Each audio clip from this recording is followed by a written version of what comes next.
5 locations have been selected and work has begun on the construction of Phase 2 of the Chinese low-income housing project. Ministry officials took a recent tour of the various sites and reports are they are pleased with the progress of work. Delroy Louison has more.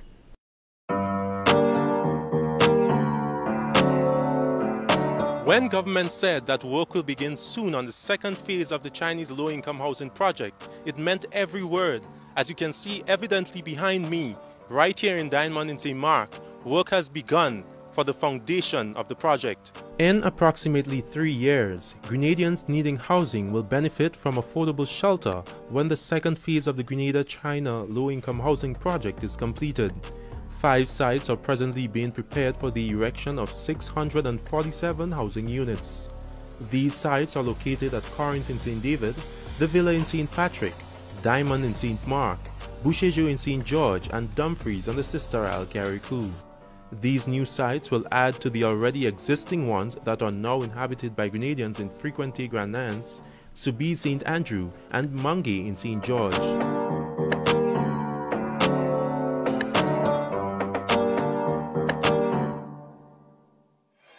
The Grenada China Low-Income Housing Project is being constructed by the Beijing Construction Engineering Group, whose full team is expected on island later this year. In the meantime, accommodation is being prepared for the Chinese team. About 100 persons live here. 他们大概都什么时候到？我们要陆续的来，大概得到今年年底吧。They will not come in one time. Maybe some will come first and some will come later. And I think until the end of this year, all the people will arrive here. In December last year, representatives from both China and Grenada signed a memorandum of understanding for the second phase of the project. The construction of these houses is part of the Human Settlement Program of the Government of Grenada through the Ministry of Social Development, Housing and Community Empowerment, as the Keith Mitchell regime seeks to improve the housing conditions of low-income households on a sustainable basis. It is also part of the overall Grenada Housing Improvement Scheme, which is implemented by that ministry. Thousands of people, men, women and child, will benefit directly from this development. Hundreds of people will find jobs on the various sites for the next 3 years. So we'll have local people finding jobs as part of the agreement on those different sites. The Housing Ministry recently visited the sites and saw that foundation work is well on its way. Civil engineer in the Ministry of Works and project manager of the project, Nigel Noel, gives us an overview of the preliminary work to be done on each site before the units are erected. What we have here, this is building number 2, okay? Foundation for building number 2. So this, the formwork that you see in here is to collect the binding portion of the foundation. So they're about to cast binding here. Now the binding is comprised of 200 psi concrete mix. So that's the actual strength that you expected to have here. The ground was compacted at 100 kPa. That's the design compaction that was done by the consulting company, right? And now we are here now to basically look at if we are ready for casting that binding. I want to once again extend thanks to the People's Republic of China for coming to our assistance, for making this big impact, and for being in current. That was Parliamentary Representative for the Parish of St. David, the Honourable Oliver Joseph. His constituency will receive 226 units, the highest number in the entire housing project. Both parliamentary representatives for St. Patrick East and West, the Honourable Anthony Boson and Pamela Moses, are grateful for having affordable housing come to the historic parish. We are extremely happy in St. Patrick's today. This is well timed. We are in dire need of housing in St. Patrick's and all of Grenada. But having working with the people in St. Patrick's East, I want to say to you, Ambassador, that what you have done for our people will remain with us. You are changing lives of the people in St. Patrick's, and we are honored to partner with you in servicing the Grenadian people. I wish to place on record my appreciation and the appreciation of the people of St. Patrick of the efforts of our Minister of Housing, the Honorable Delma Thomas, and the staff of the Ministry of Housing and Social Development for her unwavering support for this project. Let me tell you something. This project, the villa was supposed to be the third, what do you call it, not among the first, but the Minister and the Prime Minister had a discussion after I made a strategic intervention, and they both agreed that the villa should be upgraded and replaced among the first two projects to be implemented. So, Minister, I want to thank you for your intervention in this matter. Apart from the strides being made with the project, what is also important to note is the friendly cooperation which both countries have developed. I think between China and Grenada will be one team. Yeah, we must have a good cooperation and work together, and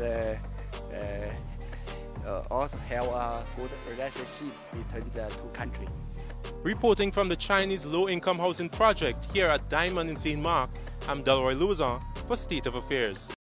Spice Mass Corporation presents White on the Sea, the Glow Cruise, Saturday 26 May, aboard the Brother 2. Come party with the kings of our Soca Kingdom, St. David's Monarch, Blaze, Tonic, 2 times and reigning Groovy Monarch, Dash, 2 times OECS Monarch, 2 times Road Match, 4 times and reigning Soca Monarch, Boise.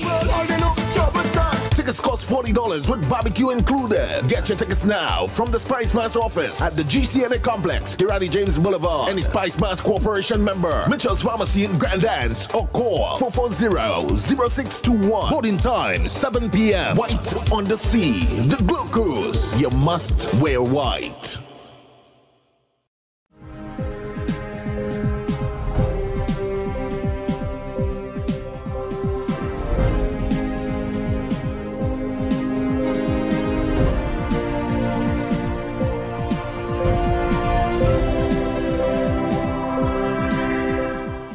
More than $500,000 set aside for School Uniform Assistance Program. Details to this story and more in the National Report.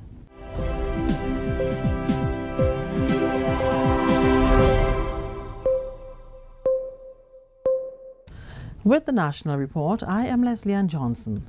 The government of Grenada has set aside $800,000 for the Uniform Assistance Program, which was launched on Wednesday. The program, spearheaded by the Prime Minister's Ministry and which runs until the end of July, targets students at the pre-primary, primary and secondary school levels. Those at the preschool level will receive $50 per child, $100 for those at the primary school level, and $150 for those at the secondary school level. And the maximum that can be given to any household is $450.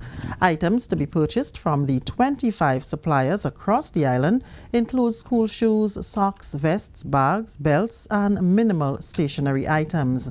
These will be listed on the vouchers, which will have security features to avoid duplication. Ms. Naomi Jeremiah, Senior Administrative Officer in the Prime Minister's Office, says consultations will be held with the relevant parties to ensure a successful launch. The ministry have scheduled a number of meetings during this week. From tomorrow, Thursday, the 24th of May, we'll be having scheduled meeting with the seed officers and the housing officers. We'll be meeting with the store owners on Friday, and we also will be meeting with the principals on Friday and the teachers. A 5-member Rehabilitation of Offenders Board, headed by Attorney General Lawrence Joseph as chairman, will next week start the process that will lead to the expunging of records for certain convictions. It follows passage of the Rehabilitation of Offenders Act 2017, which took effect in November last year. Schedule 1 of the Act states that sentences for murder, voluntary manslaughter, rape, robbery with violence, arson, and any indictable offense carrying a prison term of 15 or more years will not be included in the rehabilitation process. Convictions of life imprisonment and for a term exceeding 5 years will also not be considered. $50 will be charged for an application, and the forms can be accessed at the Ministry of Legal Affairs, District Revenue Offices, all police stations, and can be paid at the Treasury and all revenue offices. All completed application forms and receipts must be submitted to the Ministry of Legal Affairs. Board member Sergeant Alfred Pear explains the process if someone wants to have his or her record expunged. They first have to fill out the application form, right? It should be fill out in block letters. They should also include their previous convictions and a reason why they need the record to be expunged. Okay, the form also has, like Mr. Lawrence said, Schedule 1 and 2, which outlines what records can be expunged. So if you know you fall within this category, then you know you're not qualified to apply for this process, right? Also, you have any additional information that one sees fit to support his application, he or she can also attach to the application. Once the application is deemed complete, a request will be made to the Ministry of Social Development, which will then do a social inquiry about the applicant, following which the Royal Grenada Police Force will do a check of records, and the board will convene a monthly meeting to deliberate on all applications, which will either be approved or denied. Mr. Joseph says once approved, one does not have to put offences that have been expunged if making an application for future endeavours. Grenada is not the first country to enact this legislation. We have the United Kingdom, we have the United States of America, we have Jamaica, we have St. Vincent and the Grenadines, I believe. They also have a similar acts in play, and they expunge certain offenses from the records to enable people to have a clean slate after a certain period, after the rehabilitation period. The other board members are Mrs. Veronica Charles, the Acting Permanent Secretary in the Ministry of Social Development, Ms. Shauna Lee Pascal, and Mr. Norman Gilbert. This is the National Report. More news after the break. This year promises to be a spectacular affair as beauties of the Caribbean compete on one stage for the title of Miss Caribbean United. Come see contestants from the islands of Trinidad, St. Lucia, St. Kitts, Nevis, St. Vincent, Anguilla, Dominica, Venezuela, Antigua, Dominican Republic, Margarita, Barbados, and host country Grenada. It's the 2018 Miss Caribbean United pageant, Saturday, June 2nd at the Spice Basket, uniting the Caribbean through beauty. More than 30 youth farmers and agribusiness enthusiasts are participating in a 3-day boot camp organized by the Caribbean Development Bank in collaboration with the Ministry of Youth Development as part of its annual Vibesing Outreach Program. The program facilitates communication among the young people and with the CDB on social and economic development issues and challenges that are impacting their lives. This year, the focus is on cushioning the effects of climate change on the agriculture sector under the theme Climate Action Today equals Food for Tomorrow. Youth Development Minister, the Honorable Kate Lewis, encouraged the participants to accept the challenge to strategize and adopt immediate actions to improve resilience and food security. We are in an era where we experience rising sea levels, rising temperature, increased extreme weather events such as flash floods, storm surges, hurricanes. And we are fully aware that the agricultural sector is one of the sectors most affected by these disasters. Therefore, we must take action now to improve our resilience to the impact of climate change and at the same time improve our national food security. Vice President of the CDB, Yvette Lemonius-Seal, described the move to educate youth involved in agriculture on the harsh effects of the climate change as timely and commercially useful. A failure to adapt to the impact of climate change is expected to dampen efforts aimed at addressing high and persistent poverty and inequality in our BMCs, and that's the mandate of CDB, to address inequality and persistent poverty. So what do we need to do to address this? We need to adopt climate-smart agricultural practices and technologies.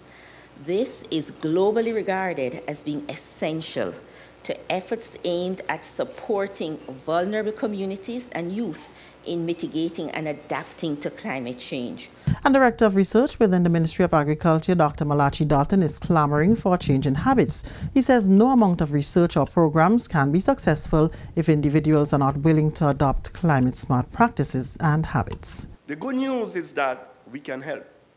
We need to waste less food, save our forests, protect the Earth's precious natural resources like water and land, and consume less energy or use energy sources that cause less pollution, among other things. What can we do about it? And I've seen so many youths here. You can tackle climate change by changing your daily habit and making simple choices. In fact, we have got to buy local. We have got to eat local. And that's the National Report. I'm Leslie Ann Johnson.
Look up now! Watch up now! My name is Jalen Olive, better known as Boise, better known as the Madras, your cultural ambassador, 4-time Soca Monarch of Grenada, 2 times OECS Monarch and 2 times Road Match, inviting you to Spice Mass 2018. This will be the one to experience. Well, Carnival Friday night is the biggest night because guess what? 1 stage, 1 night, 2 competitions, groovy and power. And guess what? Your artist may be the one. You never know. Come out and see who take the title. Foreigners come down to see it. Enough vibes, enough energy. Rag, flag, bandanas. It's pandemonium on that night, so you don't know. I mean, I will be defending on that night, so make sure and be there. Carnival Friday night, Soca Monarch, number 5. Johnny! Put your hand up in the air. Rag up in the air. Put your flag up in the air. Put your hand up in the air. Put it up. 1, 2, put it up. Soca Monarch.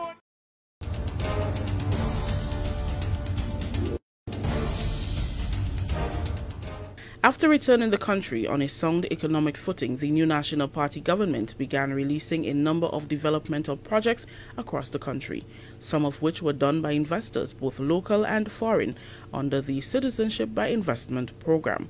Sharia Noel visited some of these projects, updates us on the work done, and tells the story of those who have benefited.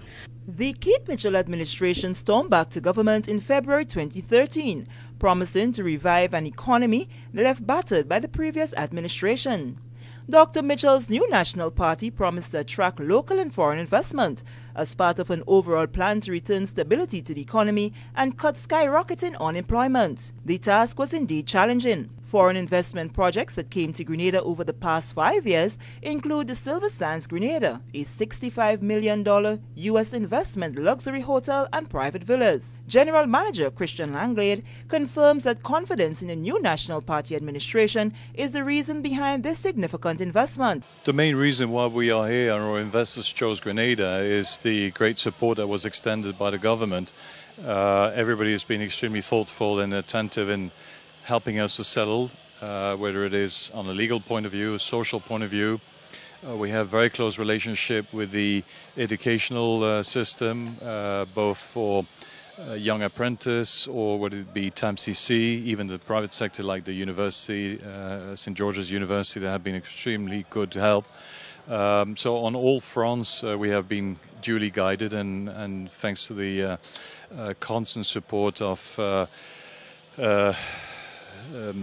Minister Steele and the cabinet members, the Minister of Tourism, we are being constantly guided and helped in our mission, and it's a joint effort that will definitely lead to a great success. So I'm not sure everybody fully appreciates the intensity of our project and where we are, what we are aiming at doing, but on the very short term it's 180 direct employments, very probably an additional 120, 150 subcontractors and suppliers. And obviously if things are going well, there's no reason why we should stop at this current investment, and would like to do more, because both we feel that the destination deserves for more and also has everything going for itself to increase again the size of the accommodations being offered and the caliber of operations. Another of the major investments came through the Citizen by Investment program that aided in the expansion at Mount Cinnamon. Director of Savvy Grenada, Barry Colomo, explains. We are going to double the size of our resort just based on citizenship by investment. And that speaks volumes. So, you know, already we've had to employ more people because we have more rooms. Continue to offer high quality product which our customers expect. In terms of jobs, so all of these new suites and villas have to be built. So immediately there's construction jobs, but then there's sustainable direct jobs because you have a bigger resort, and there are there's more work for the ancillary services. In the north of the island, Grenada has spent $4.6 million on the St. Patrick Breakwater project that employed some 30 people and returned the beachfront. Perhaps the breakwater is the catalyst, will be the catalyst, because then there is access to the water up here, which at the moment there isn't. And so it will open up all sorts of opportunities up here, and I think all sorts of development will follow. So we are very excited about it. The Olivera Nature and Beach Resort Tourism Development Project, also in the north of the island, has seen some $10 million invested to date. They are primarily from the St. Patrick Parish. So we have River Sally, of course, Rose Hill, Satyrs. We also have from Tivoli, and there are also some persons from the St. Andrew Parish as well. So we're sticking more to the northern side of the island since our project is based here. Going forward, once the project is complete, obviously once we're up and running, there will be the opportunity for quite a few Grenadians to be employed. We would need restaurant staff, we would need our sanitary and cleaning staff, bar management, front desk and receptionist, housekeeping, landscaping and farming. So there'll be quite a lot of opportunities for persons to fully join and become part of our family going forward. Another significant investment during the period under review is that of the redevelopment of what was known as Flamboyant Hotel. The new name is the Kempton Brandon Kiwana Bay, a 4.5-star international luxury beach resort overlooking one of the world's most pristine white sand beaches in Monroe, St. George, to the tune of $125 million. The Kiwana Bay project began in January 2016 and has created employment for over 60 people. Other major projects coming to the island, creating jobs and building the economy, includes the Clarkscourt Bay Marina, that has invested $45 million to date, generating 35 permanent jobs. The Point at Pitti Calavini Resort, which began in 2016, presently employs 80 construction workers and is expected to have 50 permanent employees on completion. Hideaway True Blue, a $21 million condominium development, is also well on the way. Also, the Keith Mitchell administration in the past 5 years has spent a significant sum on construction of bridges and road repairs throughout the state. Construction, which has expanded considerably, has played a major role in reviving the Grenada economy between 2013 and 2018. I am Sherry Ann Noel. This year promises to be a spectacular affair as beauties of the Caribbean compete on one stage for the title of Miss Caribbean United. Come see contestants from the islands of Trinidad, St. Lucia, St. Kitts, Nevis, St. Vincent, Anguilla, Dominica, Venezuela, Antigua, Dominican Republic, Margarita, Barbados, and host country Grenada. It's the 2018 Miss Caribbean United pageant, Saturday, June 2nd at the Spice Basket, uniting the Caribbean through beauty.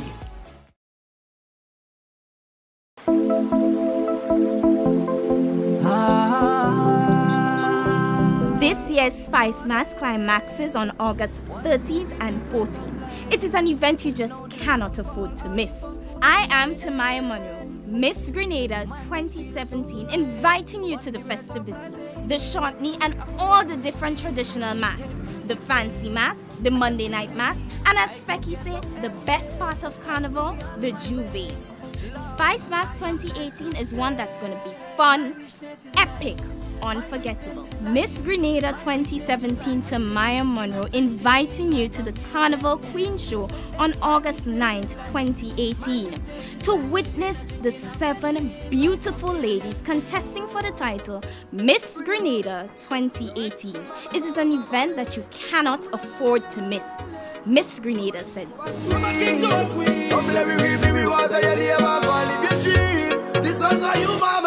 This one is for mommy. You play your part and you still playing your part. I love you from my heart, boy. Mommy, you lost and love your body. Put it till you depart. This one's from my heart.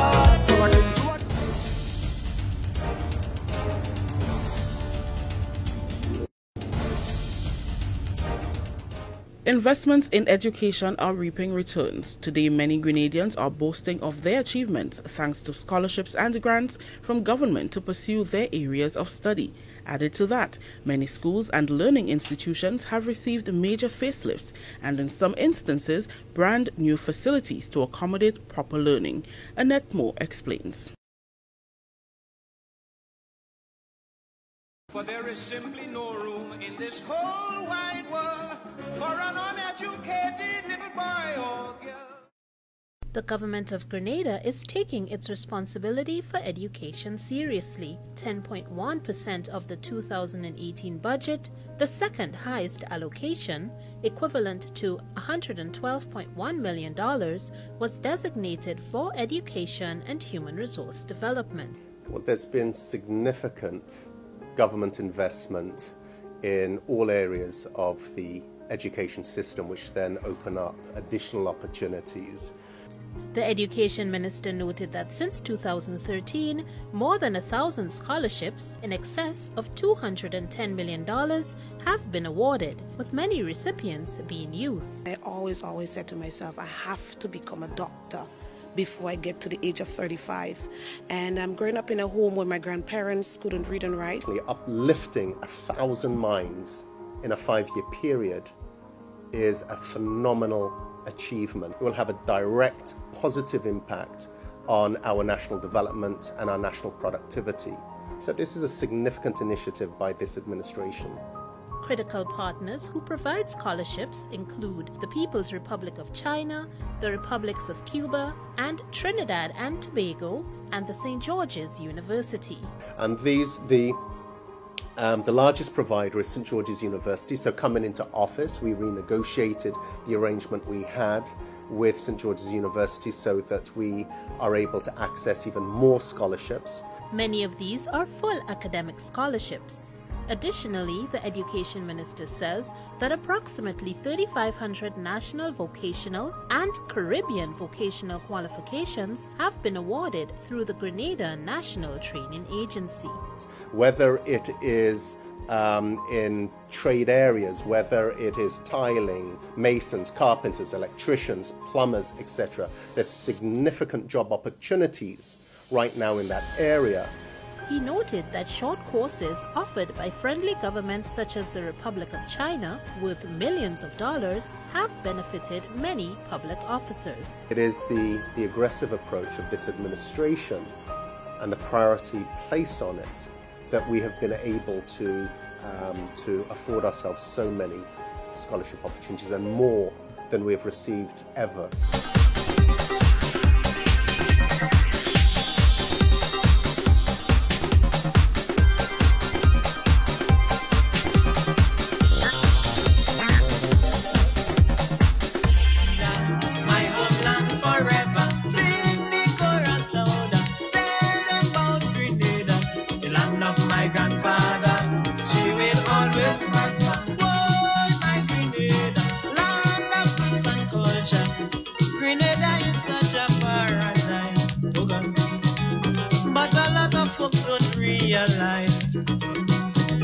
If we learn to pull we hand, do the little jobs we can, we could make Grenada a better land.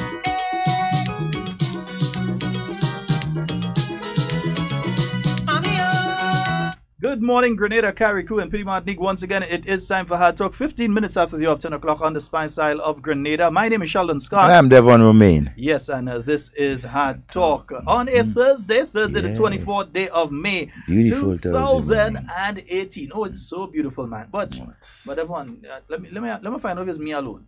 Last night was hot, Joy? Well, not up by Maybe me. in your area? Yeah, in my area it was Nance. not. He always He always is always in winter. Yeah, he always in winter on that whole day. Yeah, that Willis, that is winter. Right through is winter. Yeah, it was not that. I can't complain about the heat last night. I can tell you, boy, Frequency was hot. Well, yeah, you living in dry land. Frequency was hot. I mean, the temperature yesterday, at one time I checked my gauge and it was up to, I think, 34, 35 degrees Celsius. So, that's real hot. It was up around there. Seriously. And last night, like the heat, they refused to go. I don't know if it's just by me, but I find that heat like he didn't want to go, man. Yeah. No, Hannah, you cannot have our fruits. And let me move the microphone up so you can see and I forget that. Stop interfering. Okay. Don't pull the microphone down so you can see them fruits and them better. Yeah. What you want fruits for? Yeah. You find you see mango and you see plum and you see banana. Yeah. You're lucky the sapodilla, you forget the sapodilla. Yeah. Yeah. And there's not even the mango from our. Anyway, I'll wash my mouth on that, right? Depot, good morning, my brother. Thanks, Depot. Thanks very much, my brother. Thank you, Amanda. Keep your word, boy. Yes. Amanda promised us something. Make sure and bring it in. Depot, we have to have a discussion though before you leave, if you got a chance. Yeah. Yeah. You and the one. And me too, when we're ready. Yeah. Folks, Could I have a fruit? Hannah, stop that, eh? Okay. Well, we ain't playing that enough. Fine. Everybody was Shiloh now. What do all you want? Everybody was Shiloh. Yeah, everybody wants Shy. Shy baby, good morning. Morning to Shiloh, yes. morning to Najuma. Yes, good morning to both of you. And we hope you having a wonderful morning. And so, wow, Shiloh. Oh, that's a beauty. That's intelligence. That's the future. I mean, you can't say more. Yeah, definitely. I was going to say folks and call so but change my mind. Yeah. We can't do that now because if we do that now, I think we're supposed to have some guests visiting us this morning. They are due to be here at 10:30. I expect to see them anytime from now because usually that particular guest is always on time or before time. Always on time. Yeah, so I expect them to be on time. It has to be traffic or something to hold them back. And in the meantime, while I'm in and between, we'll have some not commercial break, but some fruit breaks. Yeah. And so we have some delicious fruits. Yeah, when you see the fruits start to disappear, every time you see the camera go blank and they come back, you see some disappear. You know what's going on? Fruit breaks and so. I just see that happen. I see you come back and we talking funny. You know what's going on? Sonia, good morning. I've not seen you as yet, my dear. Yeah. How you doing? They want to have a tune. You see, that's what we say, We say that, And look, the guests reach, Oh, my God. We say 10:30 and we know that does reach early and all kind of things. So we got to take a fruit break. Yeah, you ain't pay attention, man. Black the screen. Yeah. Black the screen. Man asking, what do that, man? Watch. We will take a fruit break at this point in time. I had to play a tune today. I'm playing a tune. Oh, your headphone on? Yeah, okay. Yeah, you're hearing Nazim saying, come in the back. There's Hard Talk. Everything coming across the air. We're on 89.5. CRFM is back up. Campesh, yep, nice. I realize you're out and clear, boy. Watch, Campesh, you're singing real nice this morning. Take what I'm telling you. Singing real nice and clear this morning, folks. 89.5 is up this morning. So nice and clear. As I say, I had to play a tune because some fellas and them are fine. that weekend, I want this weekend end up like last weekend. So let me play a tune for some of them fellas and them, man.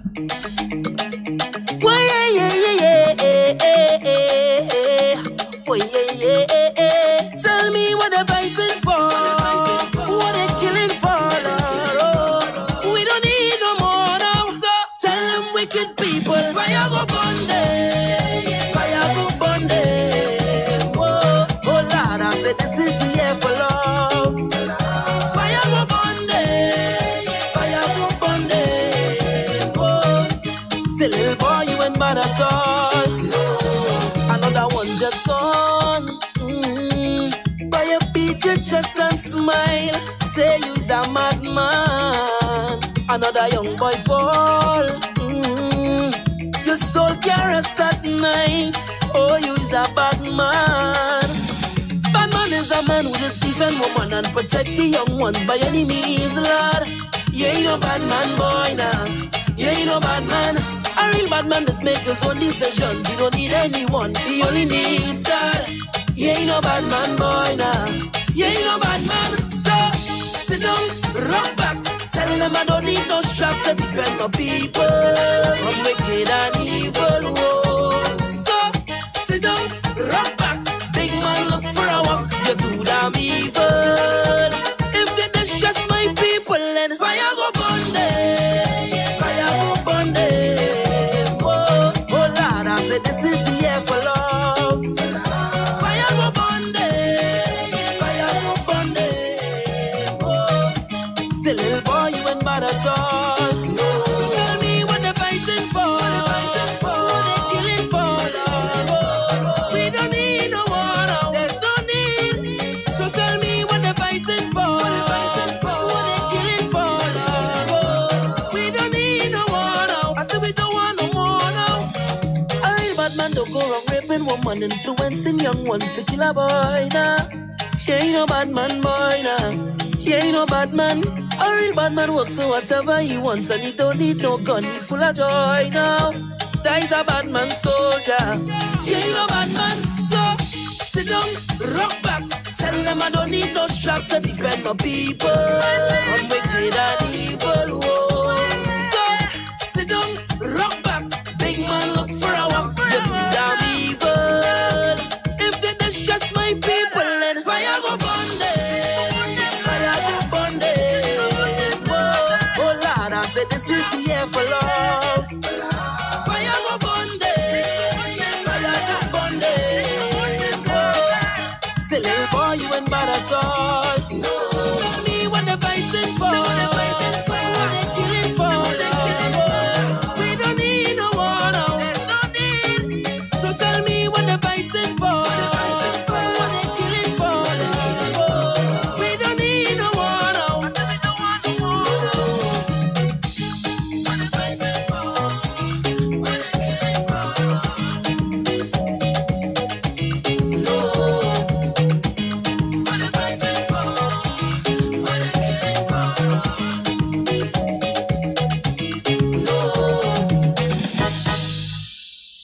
The Royal Grenada Police Force presents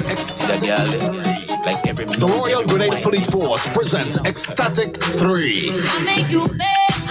A night of elegance, talent, intelligence, laughter, fun, entertainment, and refreshments as the men and women of the 4 clubs, along with Her Majesty's Prison, challenge each other for the King and Queen title, along with bragging rights. It's the night of lyrics and entertaining calypsos as the Police Monarch will be crowned Friday, 1st June, Grenada Trade Center, 7 p.m. Tickets cost $30 and you can win fantastic door prizes. Ecstatic 3, Friday, June 1st. Hello. Grenada Trade Center. This ad sponsored by Huggins. See that girl? Like every move, every wine means something to she, you know. We go have it out. Yes, you girl. All night in the party, me and you wine it. Oh yeah, oh yeah, oh yeah. You set the mood, girl, you set the mood. Oh yeah, oh yeah, oh yeah. As you touch me, girl, the mood set. Yes, indeed. Yeah. Yeah, we set the mood. Yeah, that's next week Friday is what?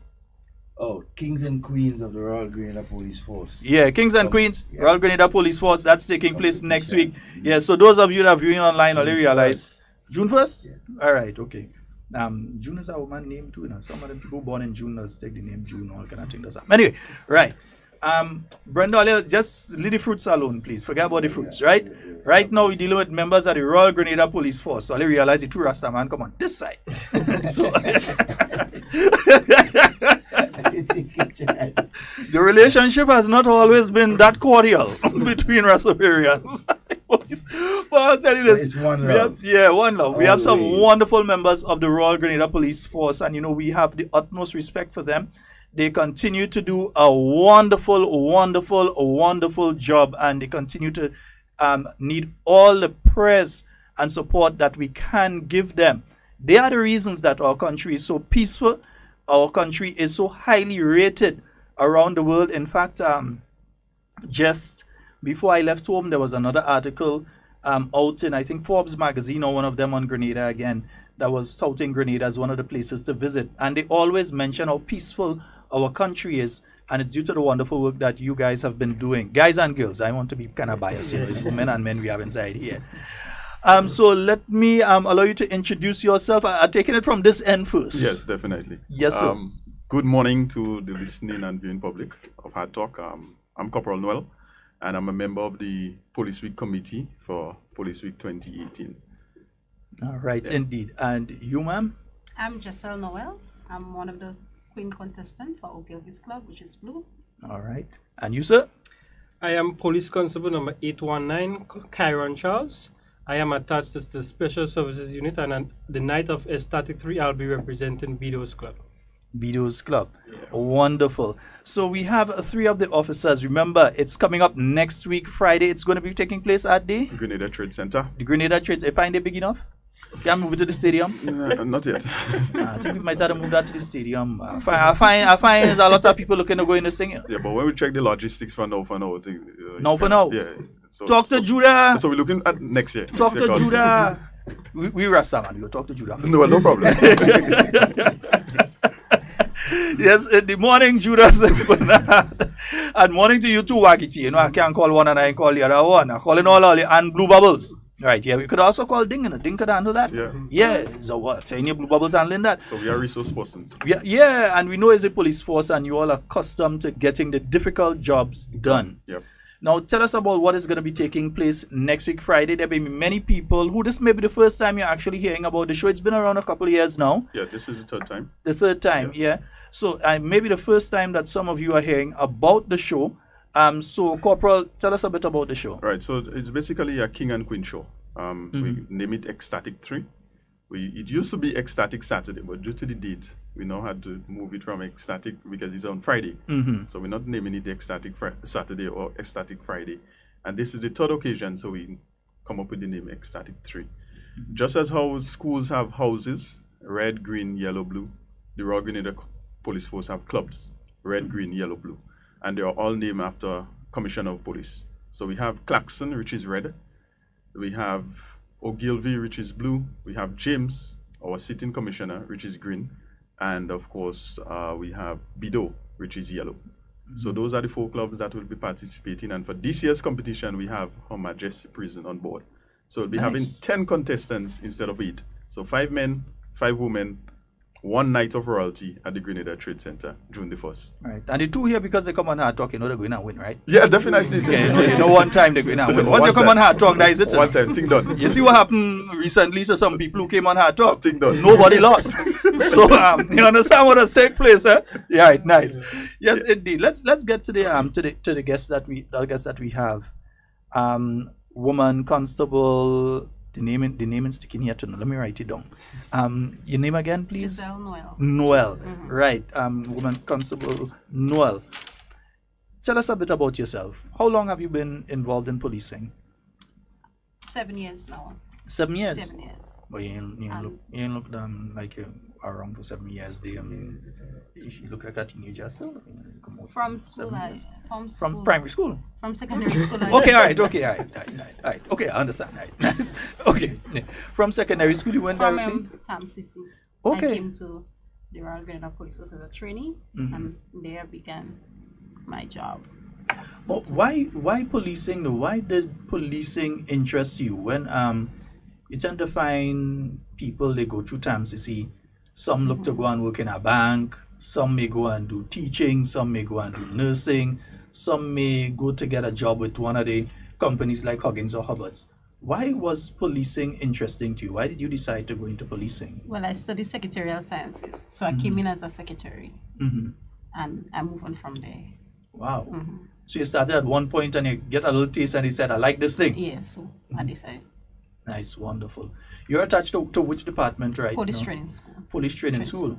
Also, you're forging the minds of the new recruits when they're coming out there. You're helping create the new recruits that are coming out there. So continue doing the wonderful job because your recruits have been doing one. And let me tell Corporal Noel the same thing. Yes, sir. I know you're also attached to training school. Yes, sir. Yeah. Yes, and you all have been doing a wonderful job. Thank you very much. Other than that, we'd be sounding like some countries close to us.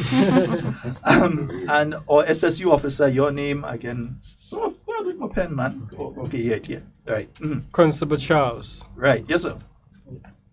Yeah, so tell us a bit about yourself, how long you've been involved in the police force, because a similar situation, you had to join from primary school, so I know that. No, not at all. Not at all. I've been a member of the Royal Grenada Police Force for 10 years now. And I worked almost 5 years before I joined the force. I finished school since in 2002. So I'm not as young as I look, so don't be fooled. It has something shining in that police water. Yeah, the water. Something in the canteen. Something in the canteen. All right. When them police are think, go. You hear? Go in the police station, there's something sharing there. All right. Yeah, so you've been involved in policing for the past 10 years. Yes, why did you decide to get, what sort of jobs you did before you got into the police force? Right, just before I joined the police force, I worked as a sales rep in independent agencies. Yeah, just BM distributing, your sales and stuff to different places. Yeah. Why did you select policing? Why policing? I decided to join the police force because it's something that is. I always wanted to make a difference, in whether it's my community or my country or so, since school days, and I saw the police force as area or a career where I can make a difference, even to, like the fellow folks in my community. Yes, and I wanted to make a change and show them, that, this discipline and this law, upkeeping the law and stuff. And I just wanted to be different and make a difference in the country. That's wonderful. And the thing is that you realize 7 years, 10 years, Corporal, how long you've been in this year will be 13. 13 years for Corporal.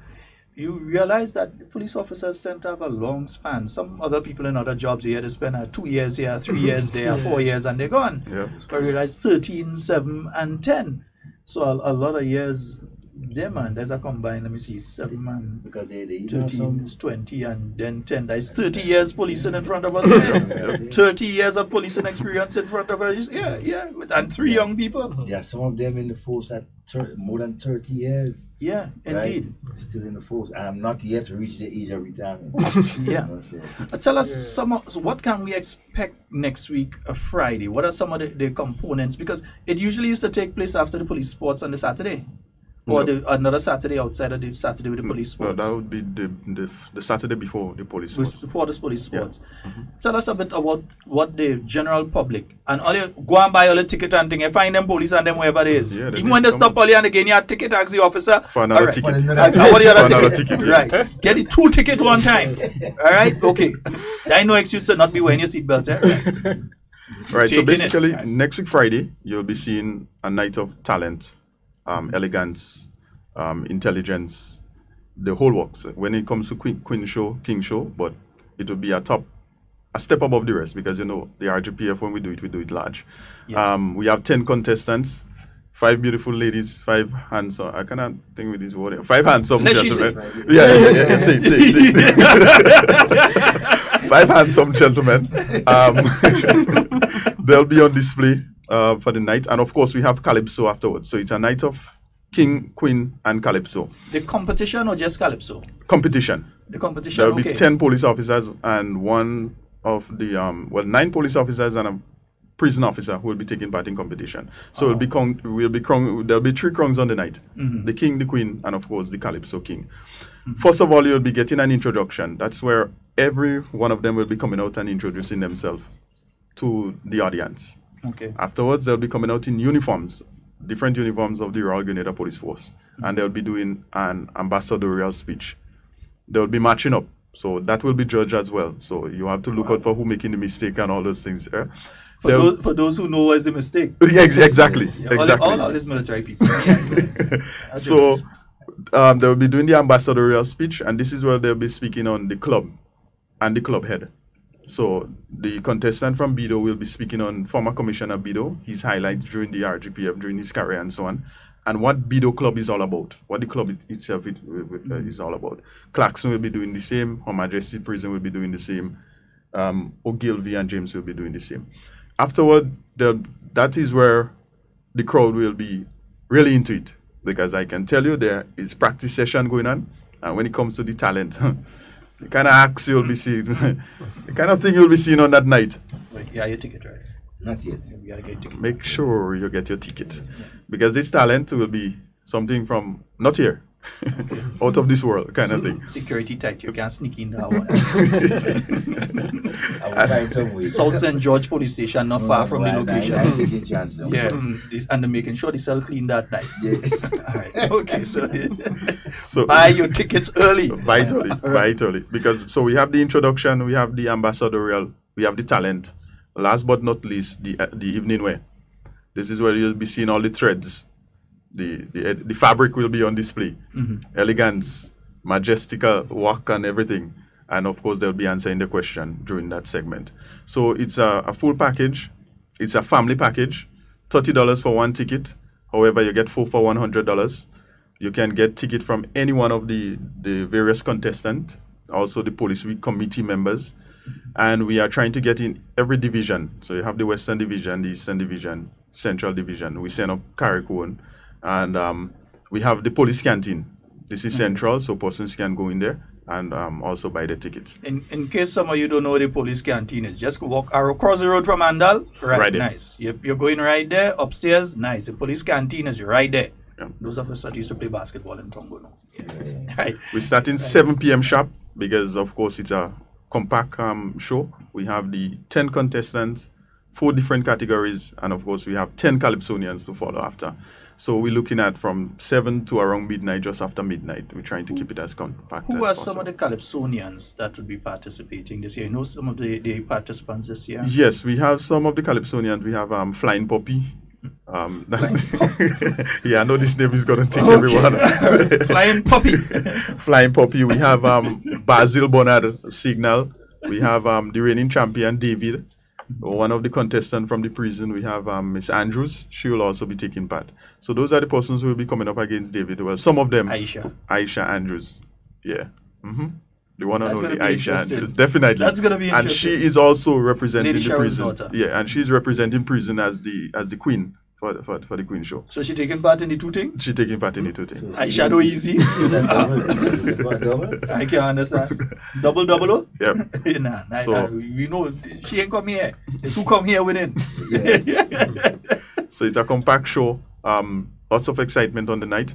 And of course, we just want to big up Huggins because they are our #1 sponsor. Wonderful. They are the ones who are making it possible. Yes, it could have been possible if they were not on board. However, they just made it easier by being our #1 sponsor. So big up to Huggins for coming on board with the members of the Royal Grenada Police Force.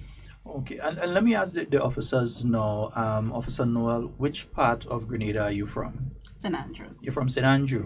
And Officer Charles? St. George's. St. George's. So that means the whole of St. Andrew. You all have a lovely young lady here representing you. So you had to come out, make all your bus, truck. I was going to say boat, but the seaweed kind of take. Anyway, take bus, truck, everything, down our road, coming down to support WPC Noel. Yeah, and she's representing the people of St. Andrew. Yeah, the Eastern Division from Hermitage. It might come right down to St. David's coming down. We will take the whole thing, yeah. The whole side. Everybody had to come down and support you. And we have a St. George's man there. Well, you use a Tempe man and you know I Spring. So we have a St. George's man here. All they have come out and support the man. Yeah, we go ask Corporal Noel where you from. Yeah. Next thing all them St. Patrick's people start. Yeah, so the Calypsonians, well, that night you might see Dash being, Dash might get some licks on that night because he taking part? Dash taking part in Calypso. So Dash? Dash will be there. You have another Calypsonian, Bad Bone. You have Prince. You have Andal. You have PC Charles. It's a number of them. Yeah. But all from within the Royal Grenada Police Force and of course Her Majesty's Prison. So it will be a fun night. Come out and see the officers in a relaxed atmosphere. We've been to a couple of stations and they're saying that's the most smiles they ever see from police officers. So it's a time for them to kick back, relax, and see us, in a different setting. Indeed, and that's the thing. I'd encourage folks to come on out because usually when they see an SSU officer, they see them when they're out for business. Definitely. So it ain't no smiling taking place there because you're out to do your job. The same thing with the officers from the training school. They barely see you all. They don't really see the officers at the training school much because you all are usually up there. You're putting together the courses or you're carrying out the courses also.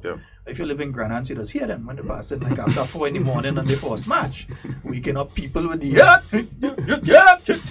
hearing them quite on the road now. But you generally do not see you all in that sort of setting. And I think it's a wonderful opportunity for all of us in Grenada to take the opportunity to lend our support to the people. When we're sleeping at night, 2 and 3 in the morning, these 3 people are the people that are out there making sure that everything is okay for us. If something goes wrong, we don't pick up the phone and call the pastor, we pick up the phone and call the police. 911. That is who we call first of all if anything goes wrong in our community or in our country. And they are responsible by and large for the peace and serenity that we have in this country right now. Many other countries can't talk like that. Many other countries can't talk like that. They're on murder number what? 300 and something. Another one on murder 600 or something, or 800 and something. Somebody they're going for some record in that country. But we are very peaceful here in Grenada, and we'd like to thank you all again for that.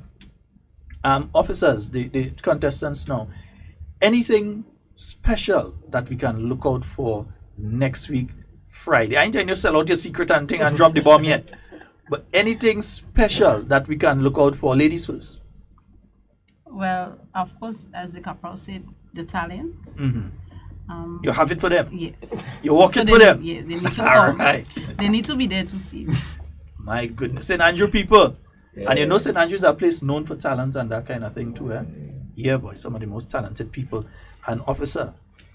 Well, I would say everything on that night will be special. Every single aspect of the suit reaching yet? The suit is already there, waiting. All right. Wonderful. So it's going to be a wonderful activity. Food and drinks on sale? Food and drinks on sale. We have a stock bar.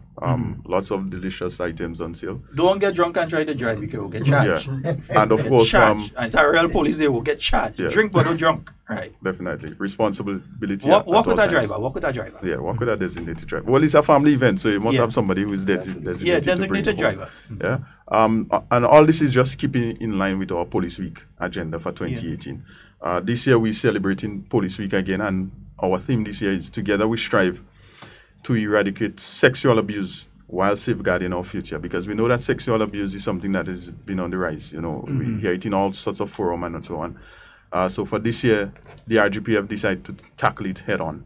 We are doing activities highlighting those things. We basically under 2 pillars. We have the healthy lifestyle and the sexual abuse reduction.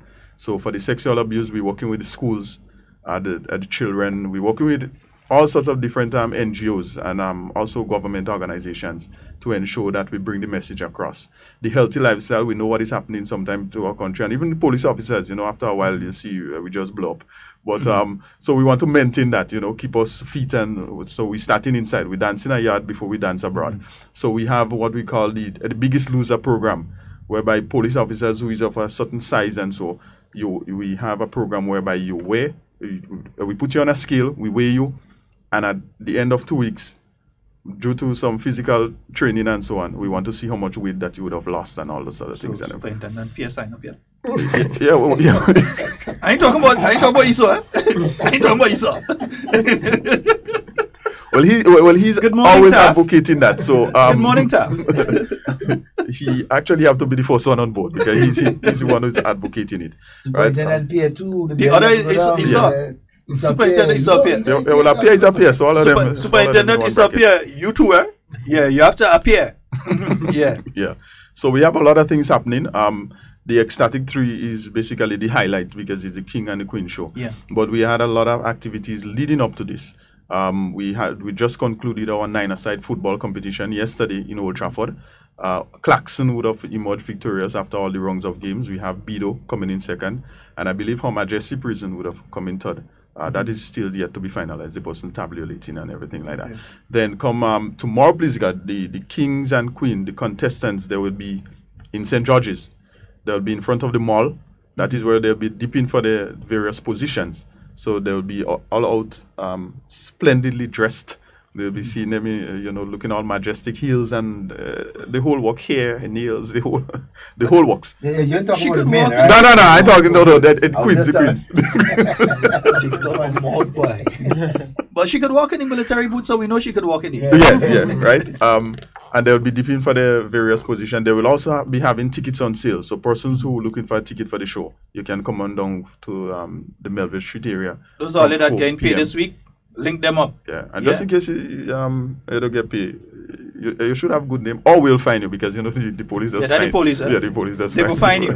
Believe me, they will find you. So we're just urging persons to come on out and support us. Come on out and buy the tickets and so on.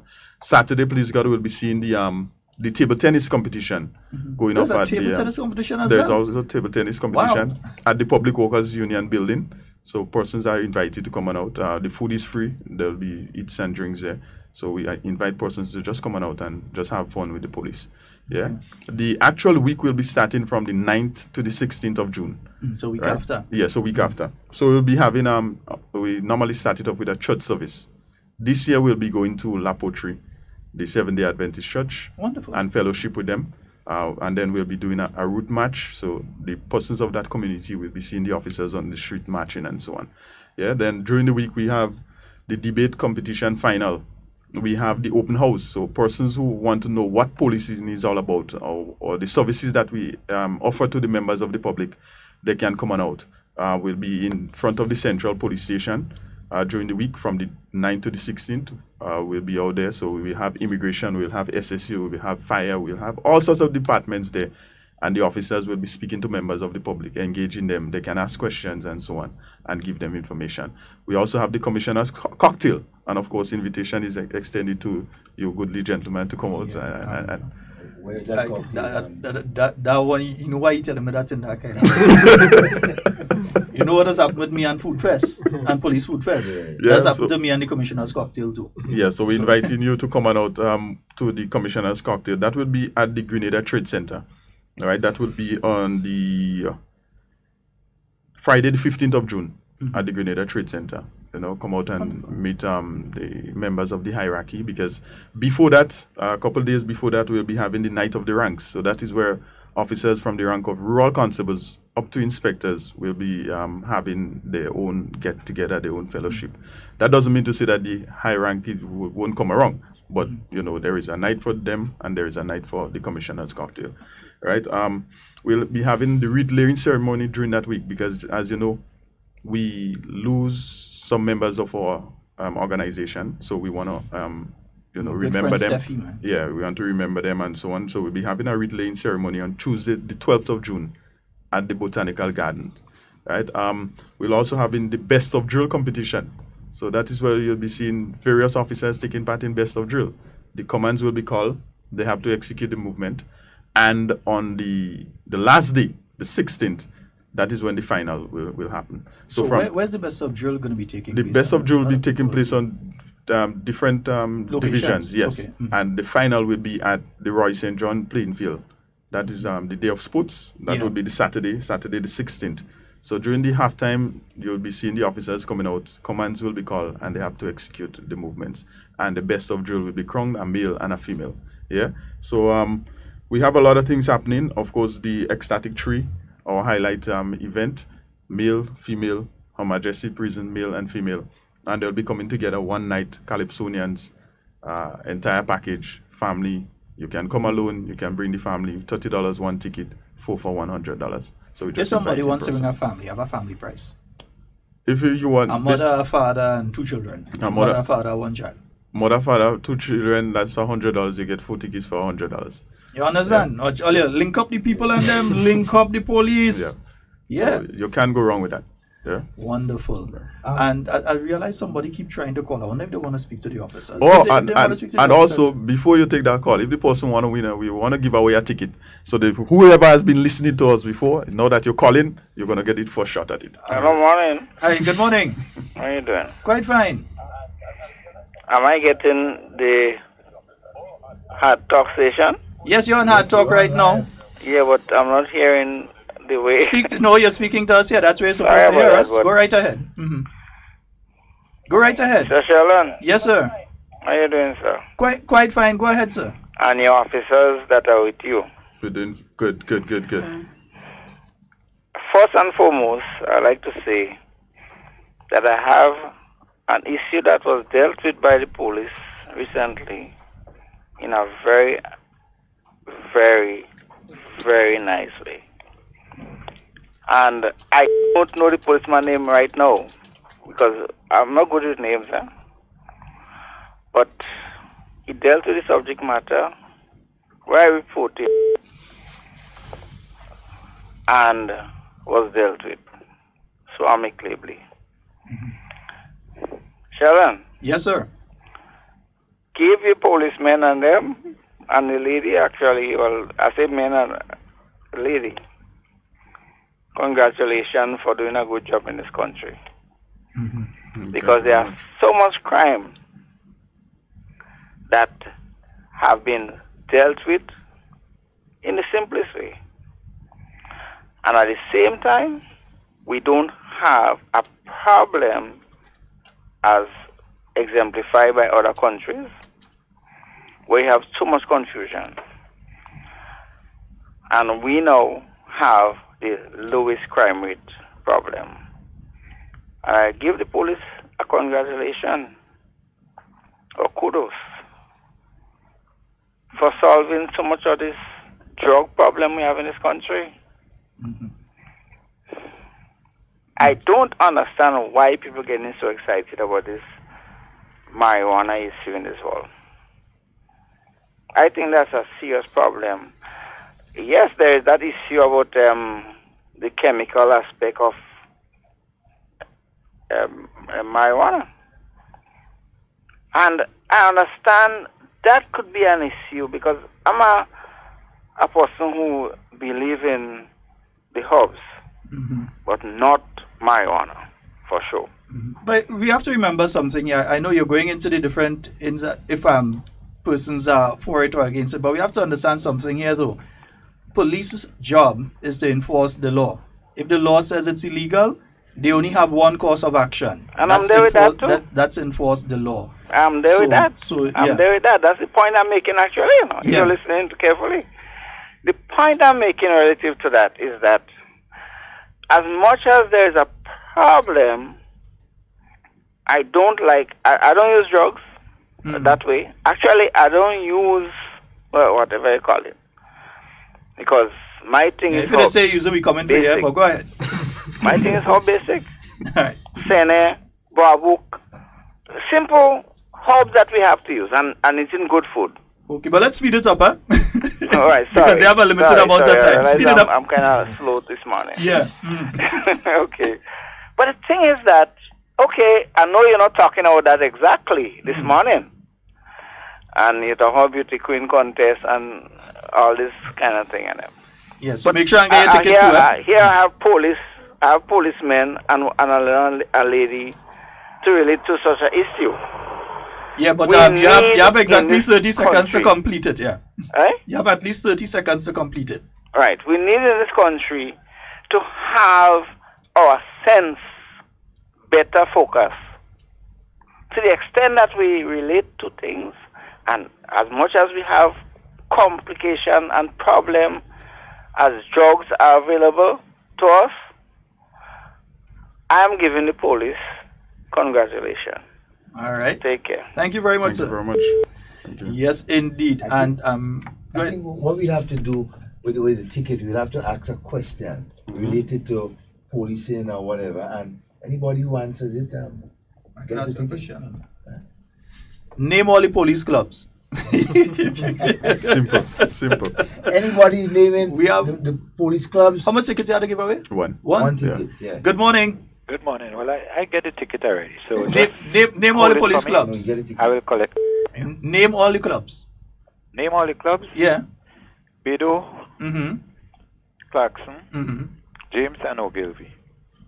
Boy, we need to ticket and shoot. You sure you're not a police officer? I go hold it. I know where to find me. You know where to find me, We need to do a background check on I know the voice. I commend the police on the good job that they've been doing. I want them to keep it up.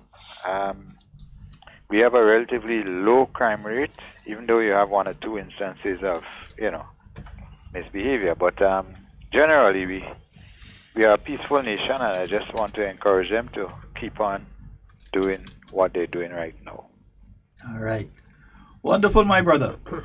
So watch now. Since I get a ticket here, and since I have that ticket, it means you have to buy one for the wife, eh? Hello? You go on, don't worry, I know you're listening to the radio, you go here. Don't play it over here now. I had the ticket here for you. That means there's one person ticket. Buy one for the wife now. All right. Indeed. Yeah, so we were speaking about and there are many comments coming in as well. Oh boy, somebody else want to talk to the police boy. Wait, the best people the Good morning. Good morning. Good morning. How do you do? Quite fine, my dear. Yes. My officers and them, they're good morning, sweetheart. Good morning. Morning. How y'all do? Good. This is Miss Jacob calling from West Arlington, David. Good morning, Miss Jacob. And I love you all very much. Because my sister, she was a police in Gary days, and she left the police force. She reached 20 years, and she vibrated to America. So I love police, and I'm 71 years of age, and a police never roughed me yet. You have to have You're well behaved, girl. control. Eh? You're well behaved. But I tell you, a police never roughed me yet. Yeah. Never. But you're so lovable. Why would anybody ever want to rough you? I just love them. Because you know why I love you all, officer? Are you living? Are you work? Are you living? Are you home? Are you living? Are you family? And to come to take care of us. Why we can love you all? I love you all to the bone. And Police Week, you all have a wonderful, blessed time. When I go up and see my boys and them in St. David tomorrow. I love my boys and them in St. David. So you all have a wonderful day. God bless you all, and I love you all. Thank you. Thank you, and same to you. Okay, darling? All right, Ms. Jacob. Bye-bye. Yes, indeed.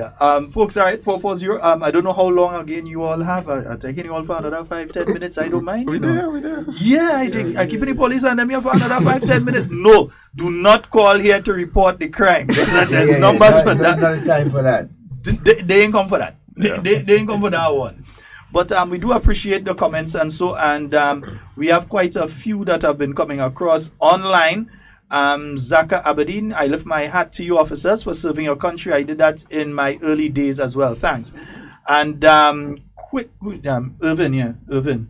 Yeah, he's saying that SSU is number one. Yeah, because he was a SSU officer too. He was one of the first SSU officers, in fact. SSU is number one. All right. And Hannah, I think Hannah is saying that the officers who are the belly, you have to understand, you have to have belly to do the work. You must. You have to have belly to do the work. So, I mean, you can't get rid of the belly for everybody. Good point. The officer who usually participates in the brandy, the sort of rotund officer that usually participates in the brandy. Nights. Yeah. He'll be down here. He taking part in the weight loss challenge? Nah, you can nice lose that week. Nights of the week for a special purpose. He will be down, and persons will be seeing him in the Brenty obstacle race on the 16th of June. If you never seen the Brenty, believe me, you need to go and see the Brenty. And you better hope rain falling when the Brenty taking place. That'll make it even better. The Brenty is, on the whole police sports, Brenty is my highlight. Yeah. Believe me, it's a wonderful. Folks, those of you that have never seen the police sports, it is an excellent, wonderful activity. Anytime you have the opportunity, go on. That one is taking place on the 16th of June. The 16th of June. Yeah, the Saturday, last Saturday. Royce and John playing field. So believe me, if you've never been to police sports, go on down there and support them fully. All right, make sure that you support the police officers fully. One question. What are the points standing so far of the different houses partaking in the sports? Right. Right now, I don't have the exact point standing because we are yet to tabulate the football which would have ended yesterday. But so far, Claxon would have been the club that is leading. Claxon, which is red, they are the club that is leading. Bido is second. I believe Ogilvy is third. Ogilvy. Prisons is third, and then Ogilvy and James. There's something in that. So you're Ogilvy, and you're Bido. Yeah. So Bido and Ogilvy gain points because you know these two winning. So they'll be. Yeah. So of all the years that the Police Week, the sports activities have been held, which one of the clubs, the houses, have won the most? That would be Claxon, Red Club, yeah. And they are the defending champions from last year as well. Yeah, they would have also won the Food Fest because the Food Fest was earlier this month, so they won the cooking competition. So man has some Tanya Log on the fridge from us. Tanya Log from last year, come and meet Tanya Log from this. I don't know if it's an igloo you and I make it. Have it on the freezer. Yeah. So take it and use that. But definitely, this is going to be a wonderful activity, and I'm getting the energy from all of you, so I know it's going to be a wonderful show. Folks, it's going to be a wonderful show. Tomorrow, you can have a look at the contestants. They'll be down at that's going to be at the Esplanade Mall? The Esplanade Mall. Esplanade Mall. Yeah. So what time though? From 4 p.m. tomorrow. From 4 p.m. They'll be down at the Esplanade Mall tomorrow. So you can go on down there and you can lend your support. Buy your tickets. All right. And one ticket was given away. And the man know you had to buy a ticket for the wife. You know the wife listening. And we know you're listening, wife. Yeah, you don't have to call, but we know you're listening. We have another call on the line. Morning, Sheldon. Morning, Devon. Morning. I want to say thanks to the police officers of our nation for keeping the peace and stability for our nation. And Grenada is a quiet place, one most quiet and safe place that you could travel in. Alright? And this comes about because of the good relationship between the police and the public. And when you have a good relationship with the police and the public, anything that the public saw that is wrong, we all report it. Alright? Because we care and we love our nation. And the police care, and the men or the Royal Grenada Police Force is joined there to protect and to solve. I have to say kudos to the police for the good work that they're doing. You and Devon and the Grenadian people. Let us speak about the good things that the police do. Sometimes in life, sometimes one policeman might do something, and we try to cry down the whole police force. Alright? But there are a lot of good police officers, and the majority of police officers are good police officers. Alright? They are doing a good job, and let us give them praise and let us congratulate them for the good job that they are doing. Police officer, you all enjoy, and you all have a wonderful day. Devon, you have a wonderful day. Sheila, you have a wonderful day. God bless Thank you very much, sir. Thank you very much. Yes, indeed. And anything else you want the general public to know about your activities? And before we even go any further on that, because I just got a WhatsApp message from a listener, and they're saying outside of the low crime rate that we have in Grenada, they'd like to thank you all for the high rate of solved offenses, yes, what are taking place, whether it's a murder, whether it's a sexual offense or whatever. The high rate of detection and solving that things ain't happening in Grenada and we ain't finding out to do it. But yeah, definitely. One thing the police good, second thing we real Marco. We go talk, Dread. We ain't seen and go talk, boy. I believe kudos have to go to the members of the public because we told the public basically we non-existent. The persons who are members of the Royal Grenada Police Force come from the communities where people live. And there may be someone cousin, somebody brother, somebody sister, somebody uncle, somebody. Because Grenadians, we are a close-knitted community. Yeah, and there may be times when things might go wrong or whatever the case may be, but at the end of the day, we always look out for one another. If it's one thing, Grenadians, and there are still law-abiding citizens. We are still law-abiding country, and the police is always on top of the game. And we have never done it without the members of the public, and we will continue to work hand in hand because we are making community policing the forefront of this organization. We are no longer about reactive policing, but we are proactive. So the officers are on the ground, mingling, interacting, and this is basically what the whole aspect of Police Week is about. It's no longer about just having fun and rivalry within the organization, but we're going outside there and we're partnering with members of the public. Yeah. Indeed. I think we have a caller online. Good morning. Hello. Oops. Good morning. Hi, morning again. That means you have 15 seconds, so go. Yeah, I'll do that. I'll relax. And that is 5 gone, eh? Morning again. I'm calling back to congratulate or give kudos, actually, to the commissioner, or so-called acting commissioner. I don't know why he is yet to be. At the same time, too, I understand that we have some very, very good people in line for commissioner. As much as there is that word spoken, an argument has been made because based on our constitution. I give that commissioner we have here, I call him commissioner right now, the best. He's that genius who have disciplined this police force. I've been there noticing a set of stupid people involved in the police establishment. You can't say that, man. Yes, relax please. I've been there. Yeah, bye-bye. Thanks. All right. Thanks. I said 15 seconds, I gave more, and then you're going and trying. No, don't bother to call back because I ain't going to answer. Right, nice. No, that's straightforward. That's me. Yeah, I have time for that. Right? Nice. Good. You may not agree with what a person does. You may not agree with how the person does it. But to go that direction, nah. Take a L. Take a L. The boy is saying, yeah, take a L. Take a L. Right, take a L. Boy. Right. A big one. Nice. Yes, indeed. I've just one question for each of you again. And this time I'm going to start with you, Officer Charles. A young person is out there right now, they're listening to this program. They're thinking of a career path.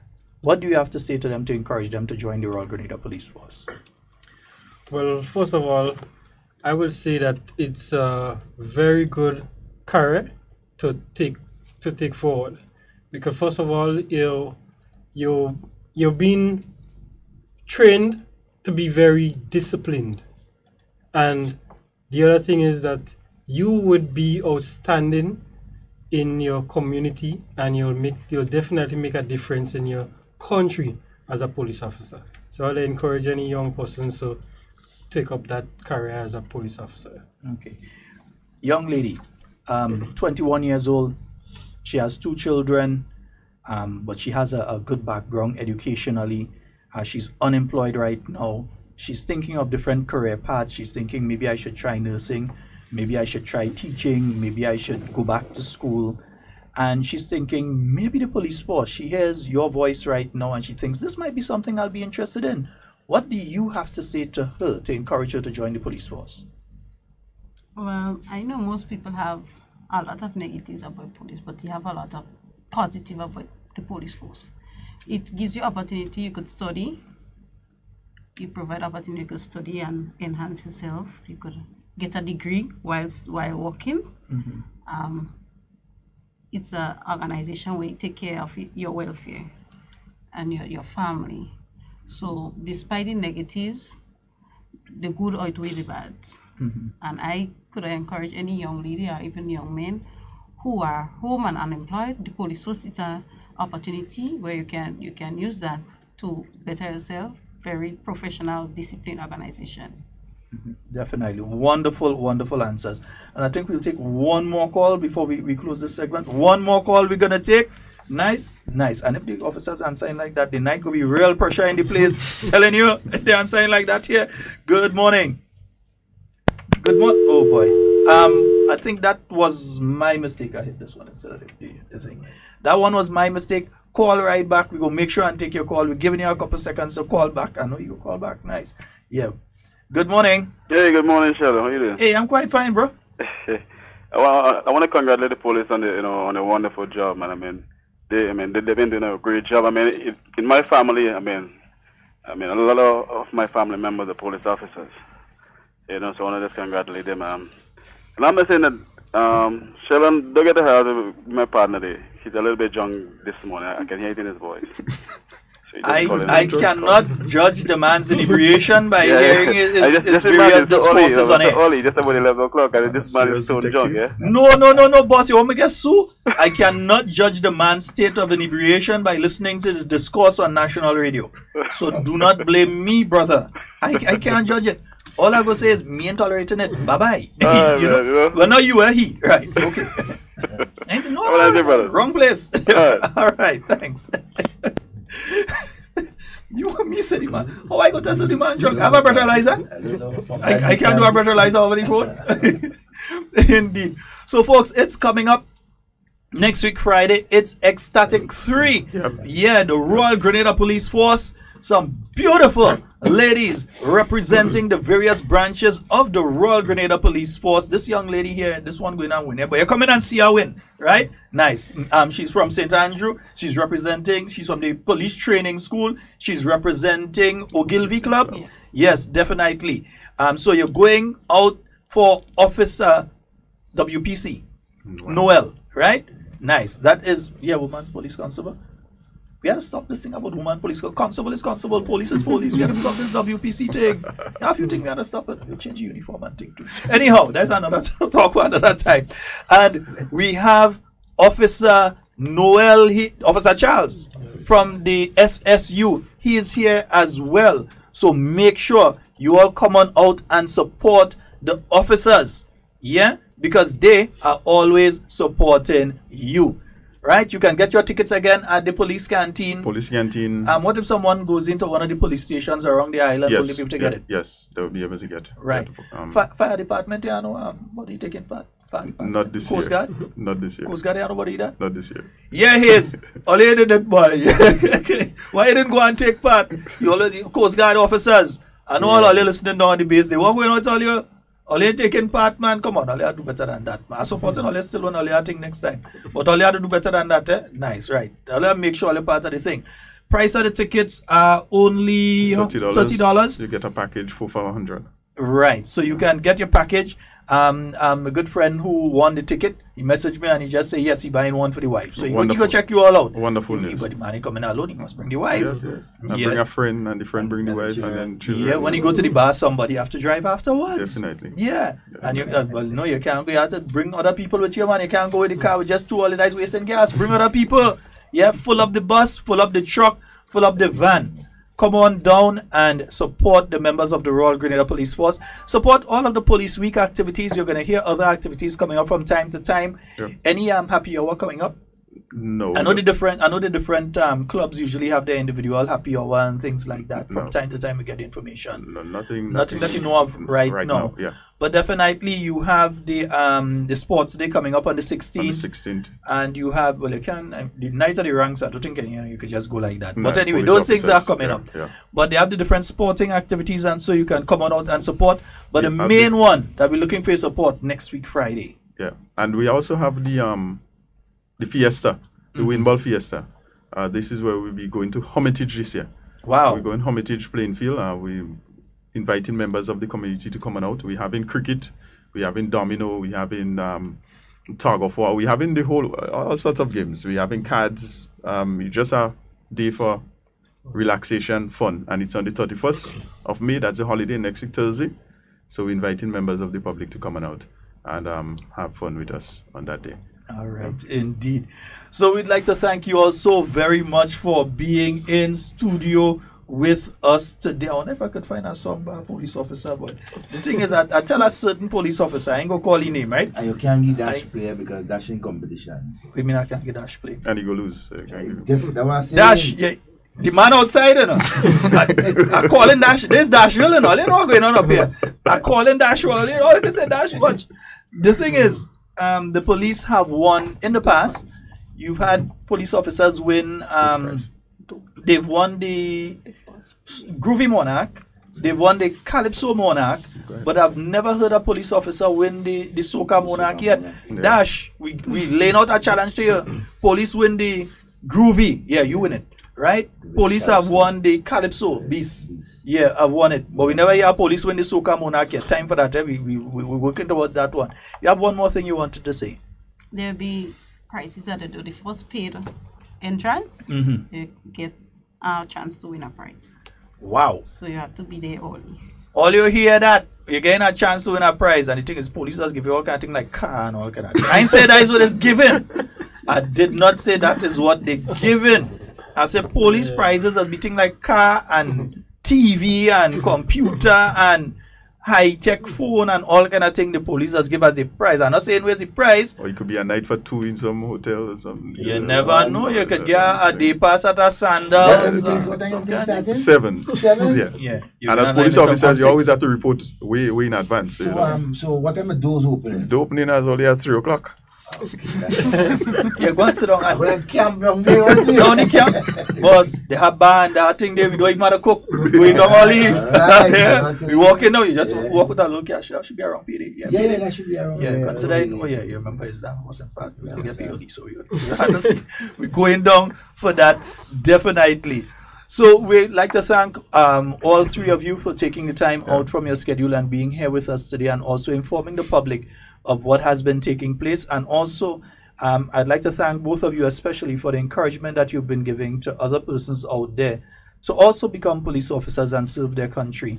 And we'd like to thank you all for your service, and would like to thank you all and expect you all to continue doing not just the wonderful job you're doing, but we know that you all will go beyond that. Yeah? So we'd like to thank you all very much. And of course, we'd like to thank you. And of course, Hard Talk is all your own, and come when all you're ready. Well, no problem. Remember that. Come when all you're ready, the place is all your own. Yeah, because we have 8 more contestants, so. Yeah, well, the thing is, it's going to be difficult now, because last time, as I tell you, when we had certain contestants, they win. But when you come and you bring all 8, now you make anything difficult. But we can't be biased. We have to bring everybody. Exactly. But, I mean, yeah. The first two already win. Yeah, the first 2 already win. That's why they're first. As in first, so the positioning go change. The first. You understand? Nice, beautiful. So we just want to express our thanks, of course, on behalf of the Acting Commissioner of Police, Mr. Winston James, Superintendent Glenn Paul, who is the chairman of Police Week 2018, and Superintendent Issa Pierre. He is the man spearheading Ecstatic 3. So on behalf of all 3 of them and our contestants who will be partaking in Ecstatic 3, just want to say thank you for affording us the opportunity to be here, advertising the program, giving enough information to the general public to ensure that we have a wonderful activity. It's going to be fun. It's going to be a night of laughter, elegance, intelligence, majestic, the whole works, everything and more that comes with a King and Queen show and a Calypso show. All right. I know Calypso, Police Calypso is always my start to Carnival. When you hear that, you know Carnival close. Yes, indeed. And in fact, I will play an old one. I ain't going to play a dash.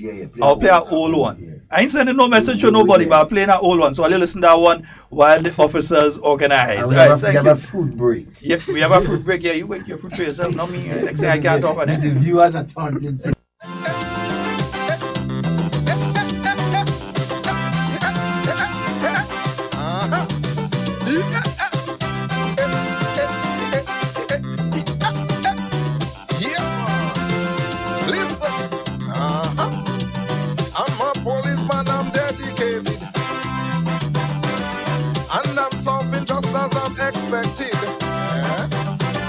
But certain things that I see going on, yeah man, we should close down our station from the nation. Why?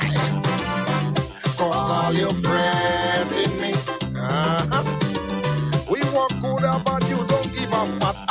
administration is riding way back. All you fretting me, you hear me? Most of us do the pre-promotion course. Now you drop seal and fasting with all you fretting me. Don't fret me, don't fret me, don't fret me, don't fret me, don't fret me, don't fret me. I said don't fret me. All you fretting me. Yeah. Right up the reader.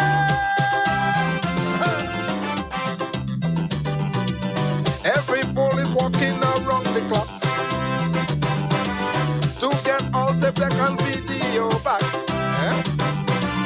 When we hold the culprit behind the fence, some complain and say leave them, it don't make no sense. Say what?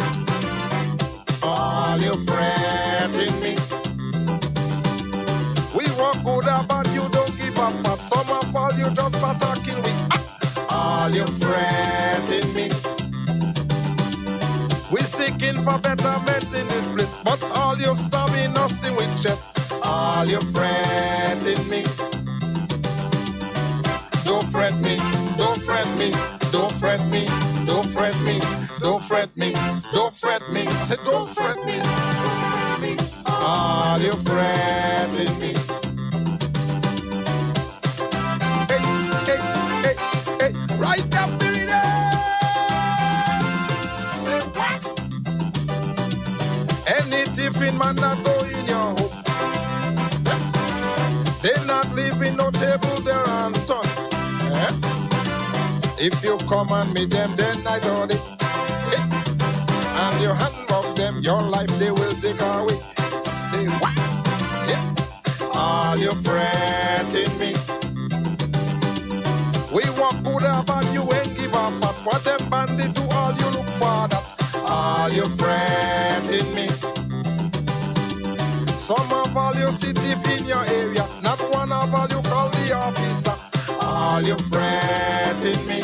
Say, don't fret me, don't fret me, don't fret me, don't fret me, don't fret me. Say, don't fret me, don't fret me, don't fret me. All you fretting me. Yeah.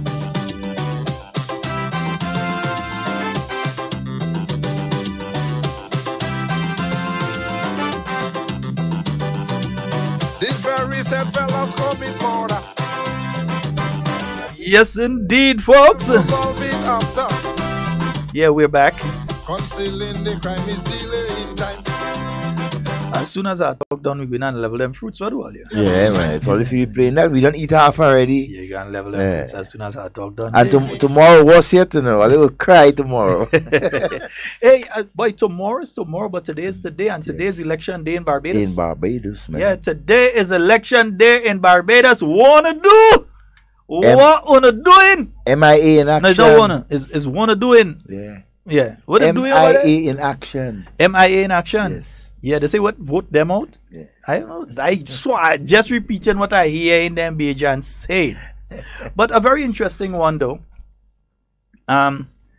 My predictions, not my favoritism aspect, but my predictions are that the present government gonna receive. Oh boy, yeah, my mic decides you want to play around. My belief is that the present government will lose. Yeah, the opposition will be the government by tomorrow this time. Yeah, and I was listening to the final rallies last night, and I have to say this, people say all sorts of things about Grenadian politics. Maybe in some of the village meetings, you have some things that are said by some people that ought not to be said. But I was hearing something from the national rally campaigns last night. Oh, man. Wow. Believe me, I don't even want to repeat some of the stuff that I was hearing. One of the things that was said, though, from the Democratic Labour Party platform over the last week by the present Prime Minister, at least for the next few hours, present Prime Minister Frundle Stewart, is that on returning to office, a DLP administration would remove themselves from the Caribbean Court of Justice.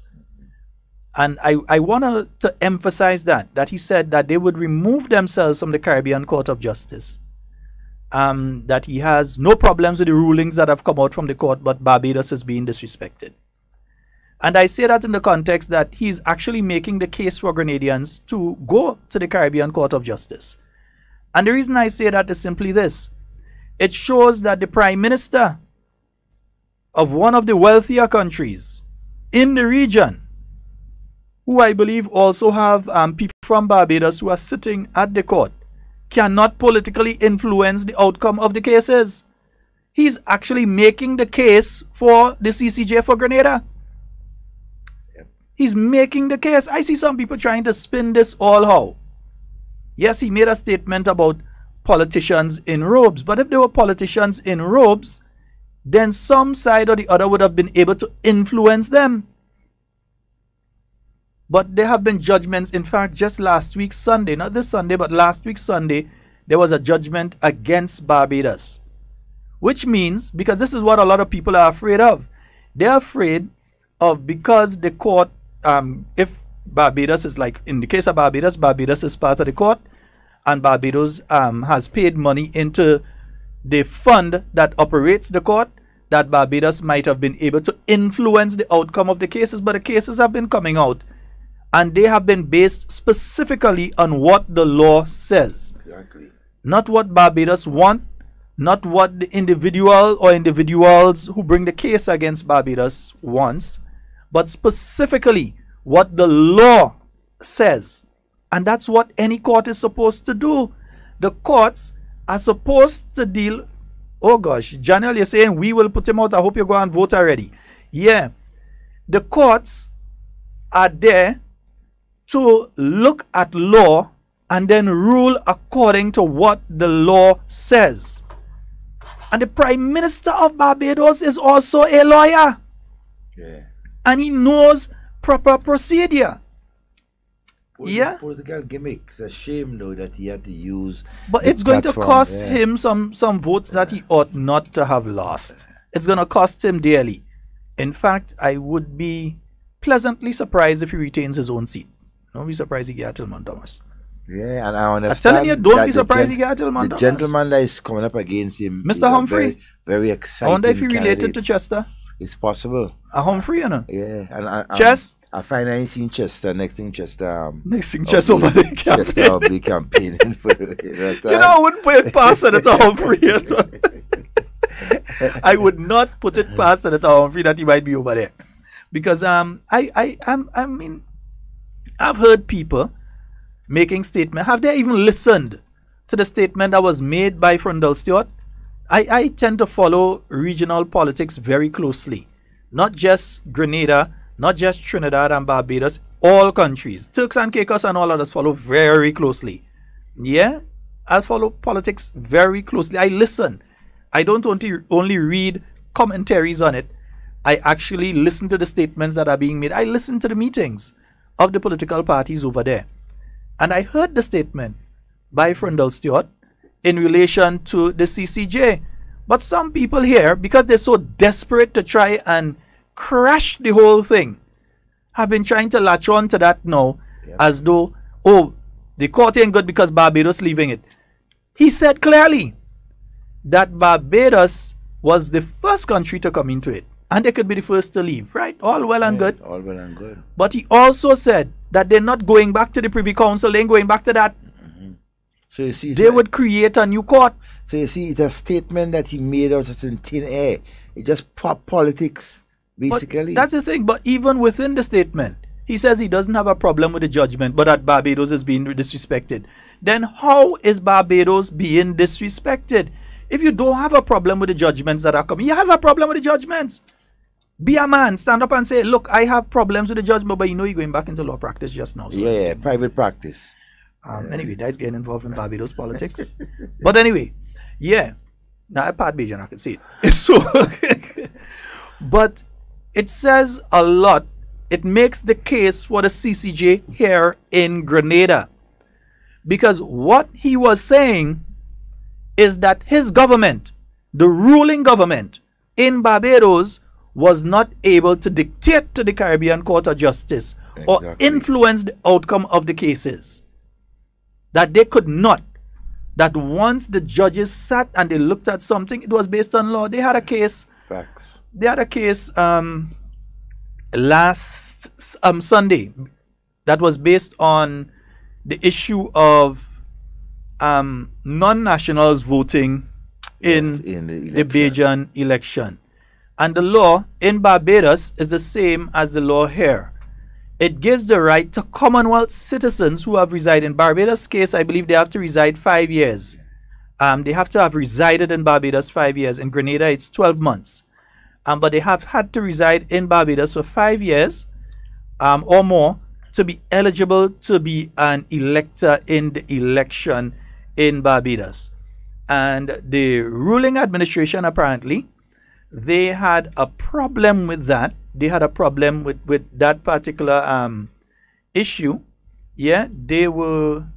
Right, they had a problem with that particular issue because in their mind, their perception, they were seeing that the majority of these Commonwealth citizens, including Grenadians, who are living in Barbados would be voting for the BLP. Yeah? So they tried their very best to stop these individuals from voting. Some of them who've been living there for many years. Yep. In fact, the latest data that I was able to pull on immigrants in Barbados, and that would have been dating back a couple of years now to 2015. People from Guyana, 6,594 people from Guyana are living in Barbados. St. Vincent and the Grenadines, 3,114 people from St. Vincent. So that's two Commonwealth countries already. That's 10,000, eh? Right. Then you had the United Kingdom, 2,509. St. Lucia, 2,177 St. Lucians are living in Barbados. 15. Right? Trinidad and Tobago, you had 1,490 Trinidadians living in Barbados. For the United States, which doesn't count when it comes to this electoral issue because they're not Commonwealth citizens, 1,034. Jamaica, another Commonwealth state, 994 Jamaicans living in Barbados. Canada, another Commonwealth country, 689 people living in Barbados. India, another Commonwealth country, 463. Grenada, 389 Grenadians living in Barbados.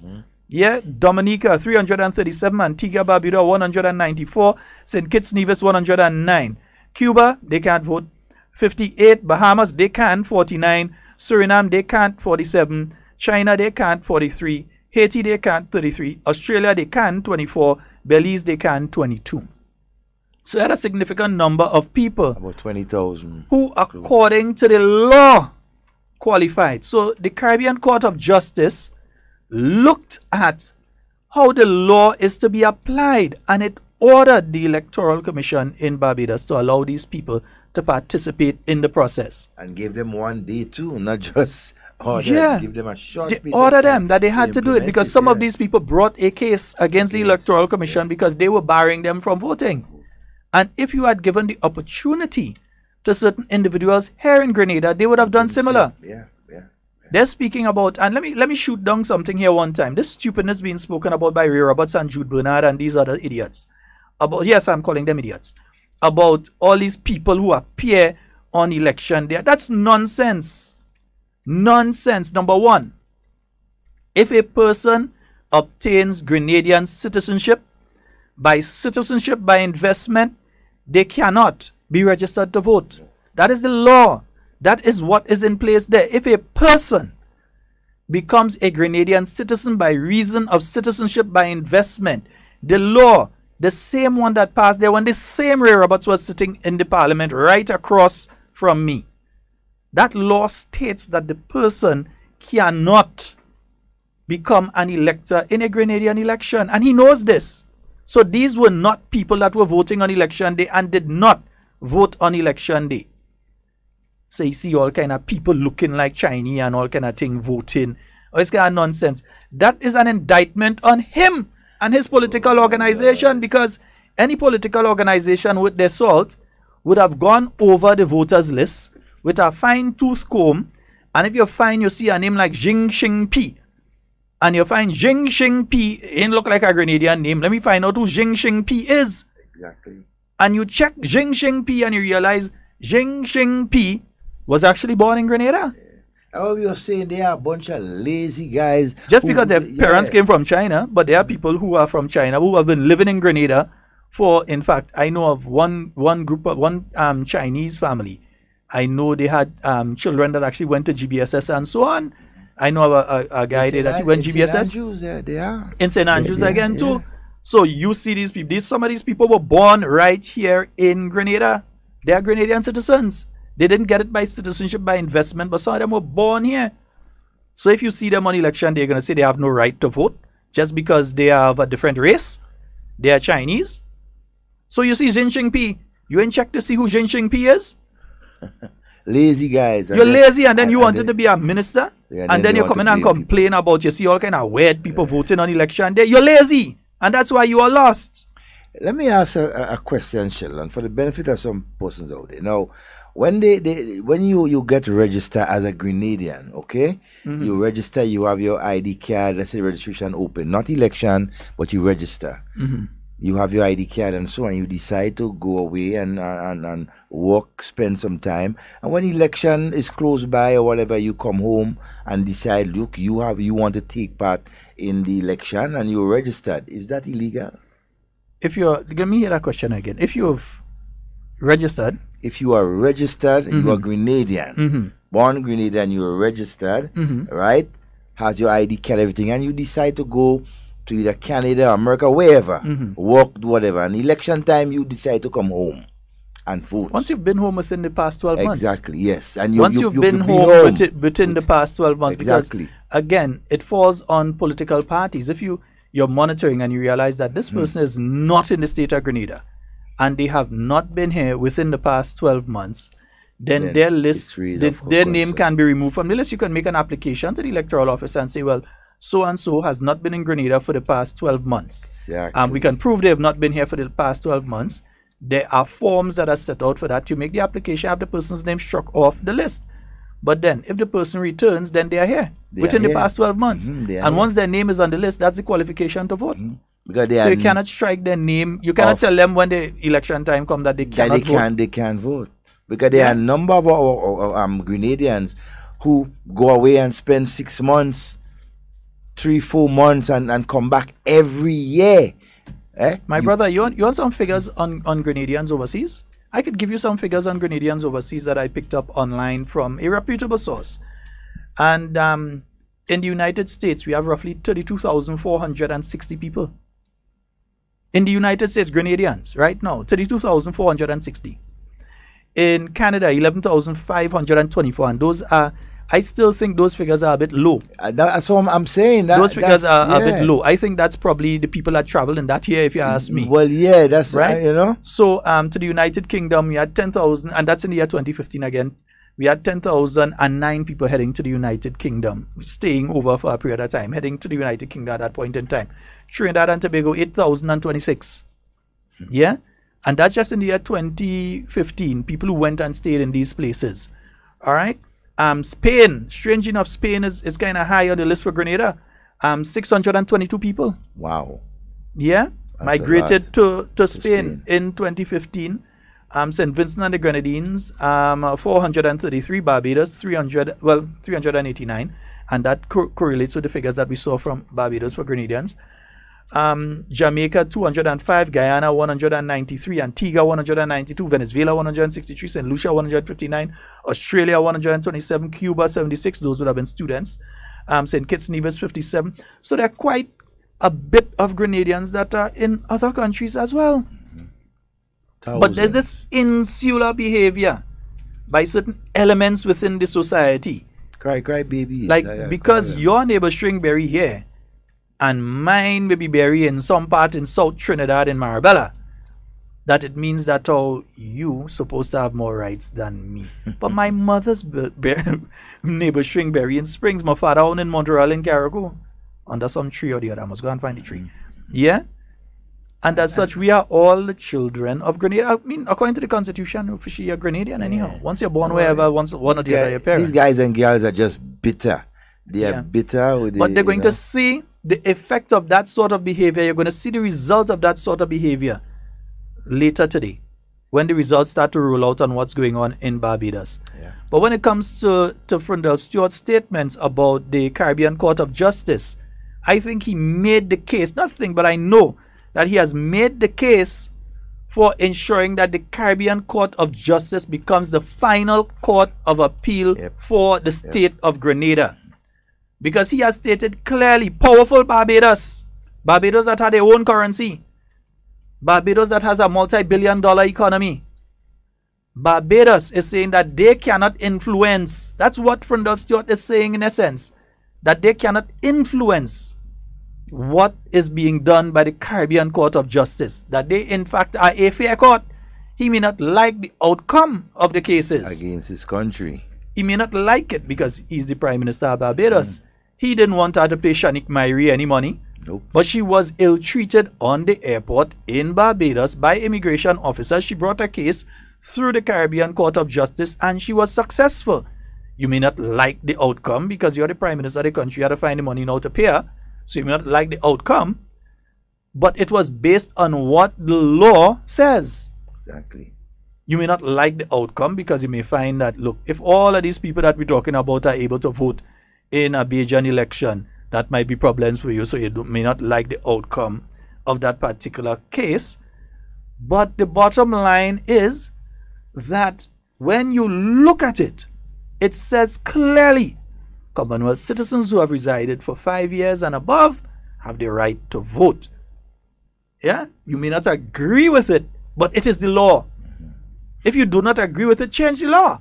And you see too, some of these politicians, in our case here, some of these politicians in Grenada, they use this whole Commonwealth issue as a smoke screen, right, to get to other agendas, because they keep on using that and not continuing to educate Grenadians, right, about the importance of the Commonwealth citizens and who are and everything like that, but they keep on making confusion and spreading distorted information. No, but look at that. I'm giving you the figures there. How many Grenadians have gone in just 2015 to other countries? I don't have the 2016, 2017 figures. Exactly, or even before. Right, I don't have the figures from before. But I have those figures. In fact, I might, 2010 we had 61,704. 2005, which is the next time, they had 63,879. I don't have the breakdown of how it is. 2000 you have 63,123. 1995 you had 53,217. 1990 you had 43,161. Okay. So you have something. Those are people that went and immigrated to other countries in a particular year. Many of them would have returned. Some would have stayed for an extended period of time, maybe a year, 2 years, how much years, and that. Some are students who would have gone to study in those countries and different things like that. But it also shows that Grenada is not just an isolated island state. We go to other places. We go to other places. I didn't even realize we had so many Grenadians going to Spain. 622. I'm surprised. Not a place I hear a lot of Grenadians going to. Switzerland 47, Sweden 41, Bahamas 33, Brazil 31, Panama 27, Italy 16, Austria 15, Ireland 14, Argentina 11, Denmark 10, Costa Rica 8, Chile 5, Hungary 3, Greece 2. And these are not just people that jump up and go visit tourists and come back. These are people that go there to stay and stay for an extended period of time. Yeah? So, I mean, you cannot look at Grenada in the context of Grenadians must be able to go everywhere, but nobody shouldn't come here. I can understand. That is so dumb. They're so. And you have people like Jude Bernard try to take this thing and twist it as if it's some sort of wrong thing that the Bajan Prime Minister say about politicians. And the man desperate. The man see what's going on with him. He desperate. He had to say that. That don't mean that what he's saying is right. These fellas, Jude Bernard and them, they're just waiting for somebody to come up with an issue and they try to expound on it as if they are the professionals in these type of things. No, the thing is, if things don't go their way, they want it, it must not happen. The only way things must happen is how they want it and when they want it. They are the only intelligent people in this country as far as they're concerned. And they had their turn to do what they had to do at one point in time within the government, you know. So and what did they do? And another argument that I'm hearing being raised in relation to the CCG, and I must mention it here, Some people are asking, why the CCJ? Why now? Why not now? Yeah, why not? I'm asking, why not now? If you're talking about electoral reform, yeah, if you're talking about, oh, we need electoral reform, if you're to bring a case in relation to that and it goes to the Privy Council, they might just most likely would keep the status quo, what is right now. Yeah? You have a better chance at getting things done through the CCJ. It makes it cheaper, more reasonable. While it's cheaper, the quality isn't decreased. The quality is actually increased, so you're getting a better product at a lower price. So you use the CCJ. Someone was saying on one program this morning, oh, government ain't focusing on the registry, and there are loads of laws in relation to child sexual abuse, including when we did the Electronic Crimes Act, there was no law in place in Grenada when it came to child pornography. No law was in place specific. There was a law in relation to pornography, but there was no law in the state of Grenada in specific to child pornography. When we passed the Electronic Crimes Act, it criminalized having child pornography in your possession. So if you have any pornographic images of persons, I can't remember the age group, was under 18 or under 17 or something like that. If you have any of that in your possession, in your email, you have it in a WhatsApp message as you send to somebody, you have it on a flash drive hole, and you have it on a hard drive, it's on your computer at work or at home or wherever. You have it in the cloud saving, as I say, electronically in the cloud saving or wherever. It is a crime punishable by a prison term and a what do you call it again? A payment? What do you call a payment again? Yeah, but you either have to pay, you could be fined and confined. Yeah, that wasn't part of the law before. This new National Party administration made that a crime. It was not a crime. Yeah? But yet still, these people learn what is in place for before you try to jump down the throat of the government for saying this is not in place and that is not in place. Yes, government did promise a registry, but a registry is not easy as that because there are different loopholes in the registry too, you know. If you do a registry, for instance, for child molesters, and supposing you have person A as a child molester, but persons A children are so and so and so. And when you put up this person's picture and say, they are a child molester, they've been charged for incest. And everybody know who the children they interfere with is. Very careful. When those children go into school, as happens in some parts of Grenada disgustingly. And all you know, I ain't afraid to talk about nothing. What happens in some parts of Grenada disgustingly? You have people who have been abused, and when they're walking the road, you have people interfering with them. You have people calling them this one meet and that one meet and all sorts of stupid statements that people meet. Or look her, she father interfere with her.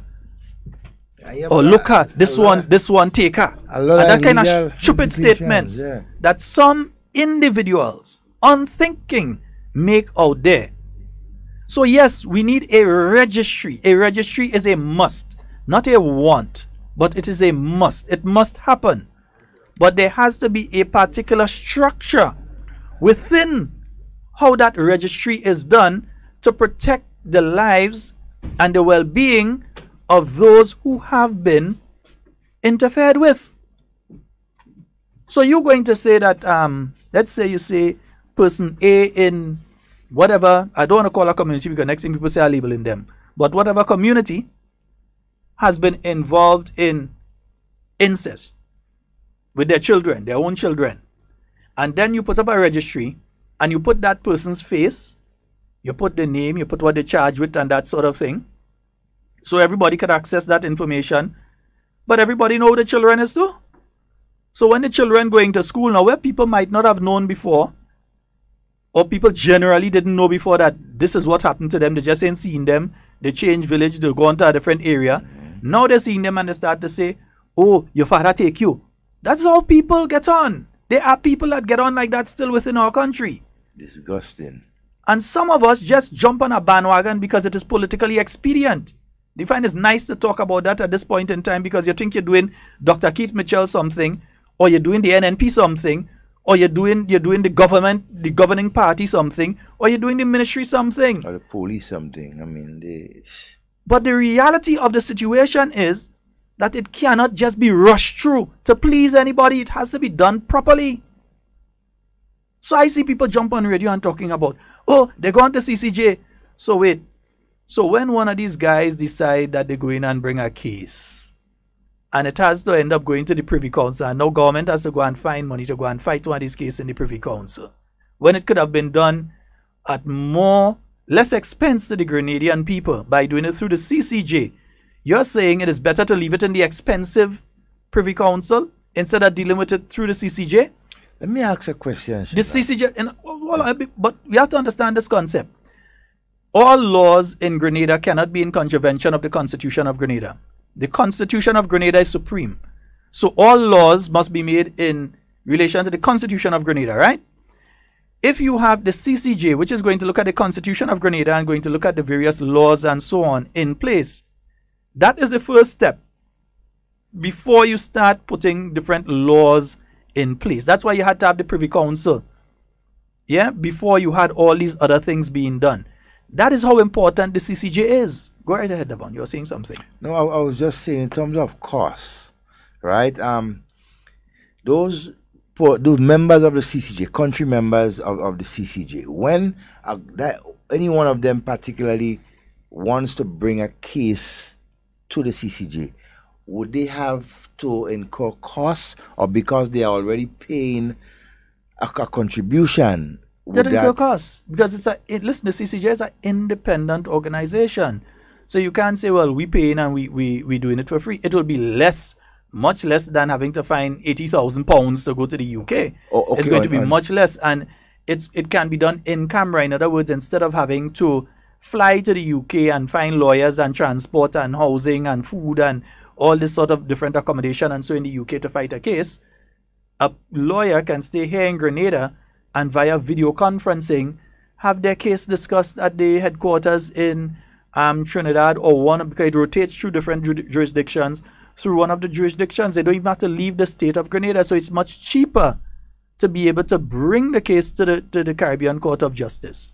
But my points go specifically to, let's say, the Grenada government, right? Yeah, no, all governments would have to pay for a particular case, or because let me confirm on that part. What I know is that the lawyers would have to be paid and that sort of thing. But in the case you have the Solicitor General, the Attorney General, and so in the case of Grenada, and you have the legal arm of government that would be able to deal with a case. For instance, if there's an appeal to a murder case, the government would have to find the resources right now to send somebody to the Privy Council to argue Grenada's case.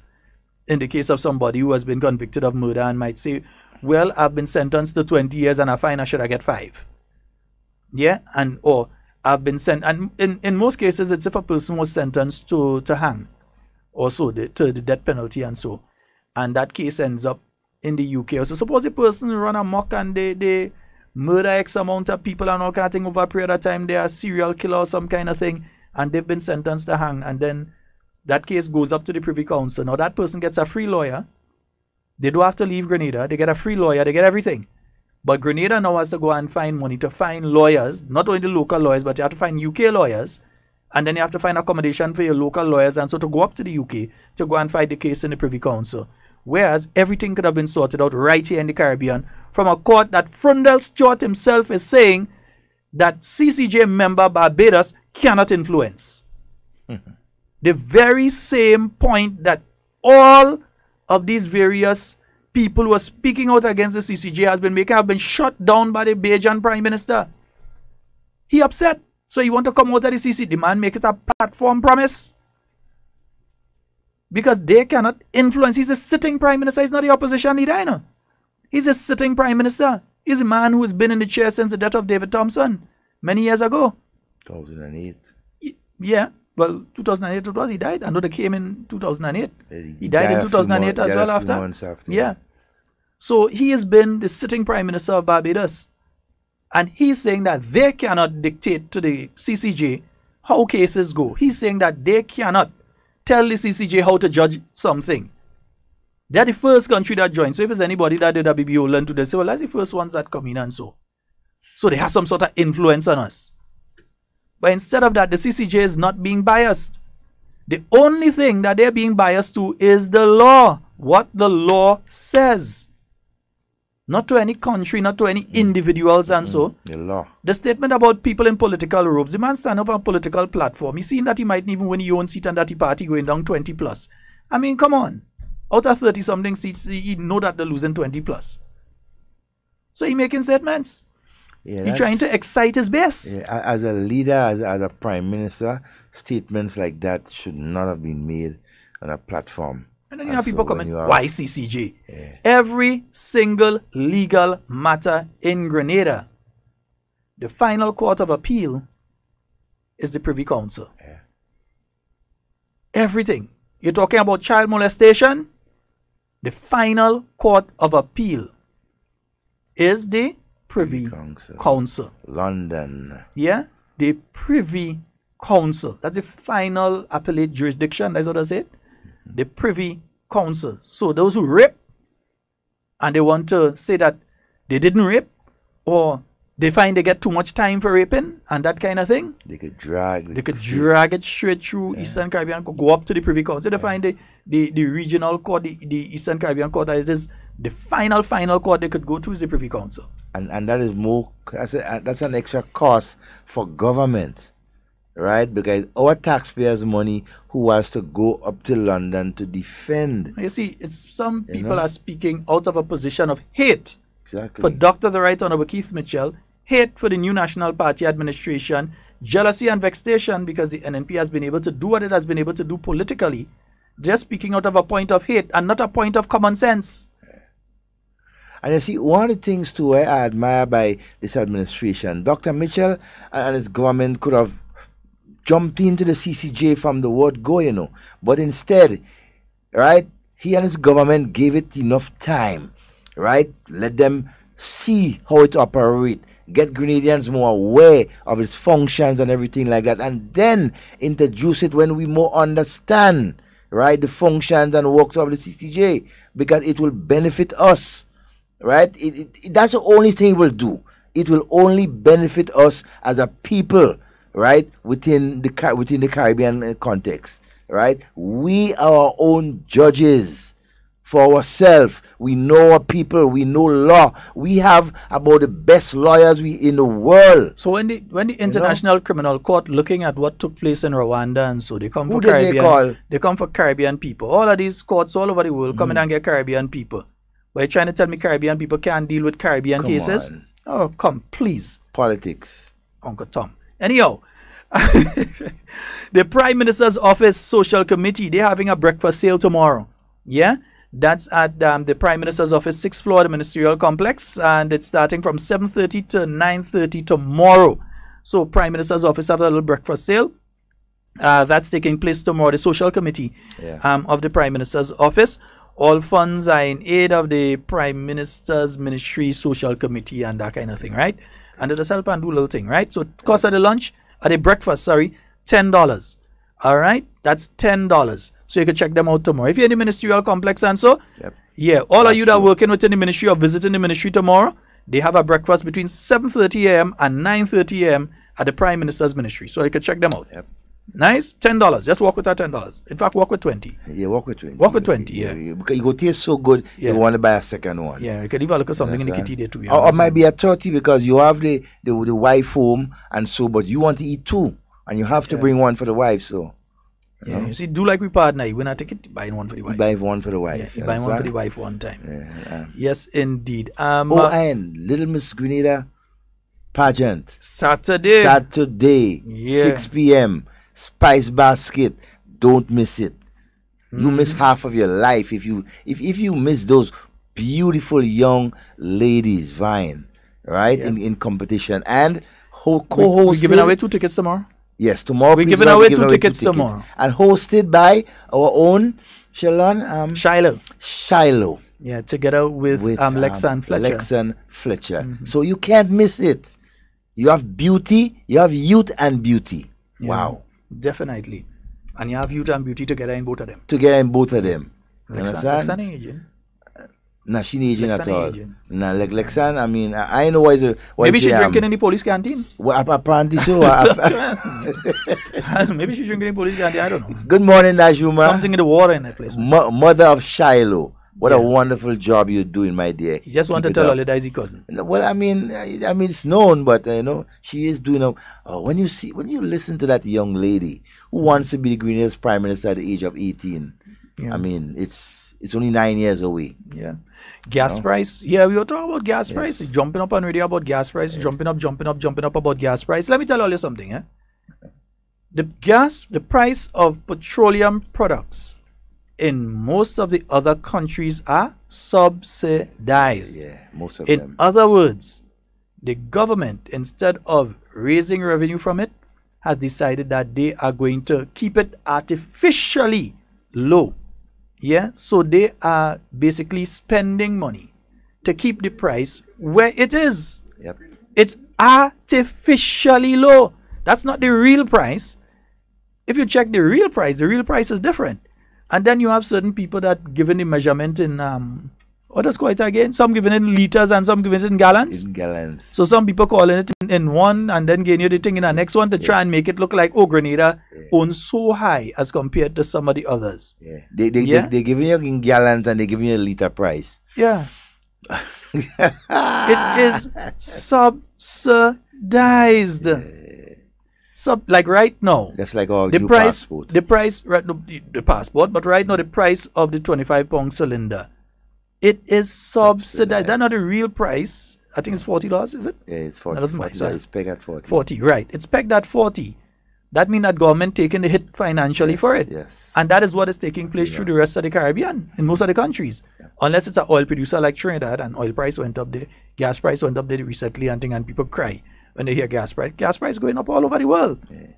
And so the price of the oil itself is going up. Price of fuel, even in the US, is going up right around. Going down, so you can't expect it to be going up in other countries and going down in Grenada. Let's take what would be our final call for the day today. Good morning and welcome. Devon, Sheldon, morning. Morning, hey, bro. Morning, boss. All right, listen. I have a hang up. It eats me up to when I hear. We say hang up? People travel. No, I say something that bothers me. Something that bothers me. For instance, this morning on Shaggy program, a lady called talking about with us. I get so many calls pertaining to that this morning. Not too long ago, I got another call. And, the lady that called this morning, Shaggy program, saying, with that funny, fake accent, right? About the U.S., even in the U.S., they don't really have a registry. They only have a registry, like if you commit a act of molestation in New York, and then you want to move to Texas. That's the furthest from the truth. Matter of fact, that's a plain blatant lie. What she said. They have different states have different right laws. Across the board, she lied. But different states have different laws. The United States is it's made up of different states where there are state law and then there's the federal law. So then they have federal law in that doesn't the US, apply throughout. right through the U.S. There is registry in every state, every borough, every community. Once you commit any act pertaining to do with sexual molestation, rape, any of those things, and you're sentenced upon it, you have to register. It's the law. Before you even get out, before they release you, they put your name on this on the sexual on that list. Straight up. And when you go in the neighborhoods, they have to notify the people in the neighborhoods that you live in there. Right? Mm-hmm. Sometimes they put people within the community and they don't. And it's only because of the stigma within certain communities, like the minority communities, and so they don't think it's important to let people know that they have these people living there. And you cannot be caught near a school. You cannot be caught no anything to do with kids. No park, no school, no library, and within a things certain like that. distance You of can't them. hold a job in any of those fields, dealing with children or anything, not a restaurant, nothing. Nothing. Right? And it bugs me when people, some of them travel and then they go back and they want to give people back wherever they go the false impression about where they come from, where they went, or where they visited, or where they came from. False narrative. What she said was a straight out blatant lie. Misinformation. You know, if nobody know maybe about it. Right? Even if some there are cases where you were brought up on charges pertaining to do these type of crimes, you may not have been sentenced. Believe me, your name going down in some kind of book. Oh yeah, you have a watch. Your name going down in some kind of book. Yeah. That's a stigma against you right there. And you can get in it out. You can't go and ask them easy to go on to expunge your name. That's what it spoke about yesterday in Grenada with, expunging. And, sometimes somebody get locked, as you said, get locked up for cussing, or stick on marijuana, and then do the things, and they could get your name cleared, get your record expunged. That's the hardest thing to do in this country. In this country here is the hardest thing to do. Is to get your name, get anything come off your record. It don't happen like that. Yep, it's difficult. So kudos for them in Grenada doing it. I know it's a serious thing. The government is taking up, and they have to be very careful of how they put it together. There's a lot of things that, entitled with it, and it has to be done appropriately, and it has to be done solid. So you're going to take some time. It must be done so some properly. Of these folks who'd like to call radio, I look at it, you see that seaweed that coming on in the Caribbean? It's dangerous to us, but at the same time, if we could utilize it and there's a lot of good come out of it, they call in the radio station, sometimes they give people something to talk about during the course of the day. But sometimes, man, jeez. I don't know. Listen, I couldn't do shaggy work, I could never do shaggy. I take my hat off to shaggy all the time. I could do it. Can't do it because me and them it'd be a total different thing, man. Serious. So anyway. All right, boss. We'll go. All right. Have a good day, guys. Yeah, take care. All right. Yes, indeed, folks. And that's all the time we have for today now. Yeah, we actually done for the day. Yeah, but we got to talk about that fuel thing more because some people they have to admit it that the price is being kept artificially low in some countries, and then in some instances they're quoting the Petro-Carib price. Petro-Carib provides fuel. In Grenada's case, 100% of it is utilized by Grenlec. Am I correct or am I wrong? The fuel that's brought in by Petro-Carib outside of the LPG, it's usually used by Grenlec for producing electricity here in Grenada. In countries like Jamaica, they actually have Petro-Carib gas stations that are set up that provide fuel at a lower cost and so on. And they're quoting the Petro-Carib cost in some instances and trying to say, well, look, the cost of it in this country, but Grenada is this. Yeah? So it is artificially low in those countries. It is the real cost here in Grenada. Yeah? But anyway, that's a longer discussion for another time. We out of time. And what time to all audio on the line, I'm not sharing my fruits. Forget it. Wait, the one the fruits? You're going with me. I'm not sharing. Going with who? You're going with me. We'll see what's going on right? just now. Tomorrow is a different package. So, as soon as that screen goes blank, we go see what's going on here just now. Folks, that's all the time we have for Hard Talk today. It's been wonderful being here with you. And we hope that you all are having a wonderful day. And we'll continue to have a wonderful day for the rest of the day today. And in everything you do, everything you say, we hope that you remain safe and secure because we want to be speaking to and with you. And not about you. That is all from us here at Hard Talk. Remember, it's Ecstatic 3 taking place next week, Friday at the Grenada Trade Center from 7 p.m. sharp. Remember, they've got prizes for the first person to arrive. They've got prizes. I camping out. Yeah. We never know it's the police. We never know what they're giving away. Yeah. Next thing they give you a stay at what do you call it again? Well, the officer give a hint at Richmond Hill. Next thing is I stay at Richmond Hill, they're giving away. Well, yeah, a lot of places in Richmond Hill, a lot of places in Richmond.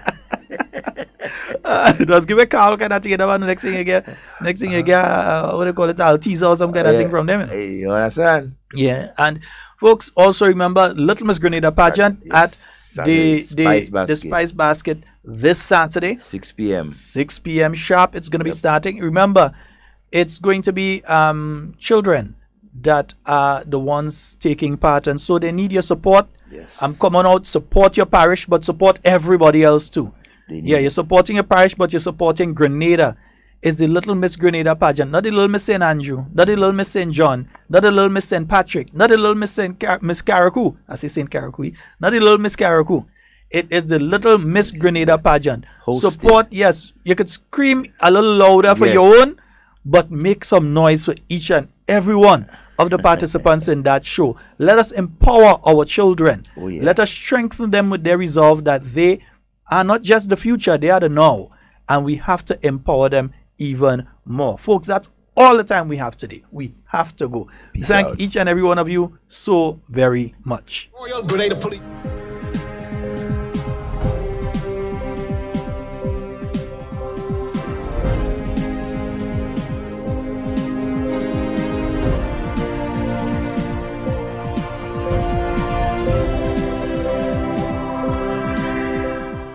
More than $500,000 set aside for School Uniform Assistance Program. Details to this story and more in the National Report.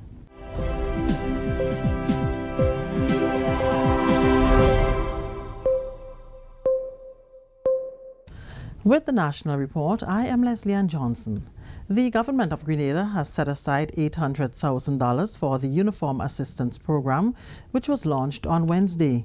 The program, spearheaded by the Prime Minister's Ministry and which runs until the end of July, targets students at the pre-primary, primary and secondary school levels. Those at the preschool level will receive $50 per child, $100 for those at the primary school level, and $150 for those at the secondary school level. And the maximum that can be given to any household is $450. Items to be purchased from the 25 suppliers across the island include school shoes, socks, vests, bags, belts, and minimal stationery items. These will be listed on the vouchers, which will have security features to avoid duplication. Ms. Naomi Jeremiah, Senior Administrative Officer in the Prime Minister's Office, says consultations will be held with the relevant parties to ensure a successful launch. The ministry have scheduled a number of meetings during this week. From tomorrow, Thursday, the 24th of May, we'll be having scheduled meeting with the seed officers and the housing officers. We'll be meeting with the store owners on Friday, and we also will be meeting with the principals on Friday and the teachers.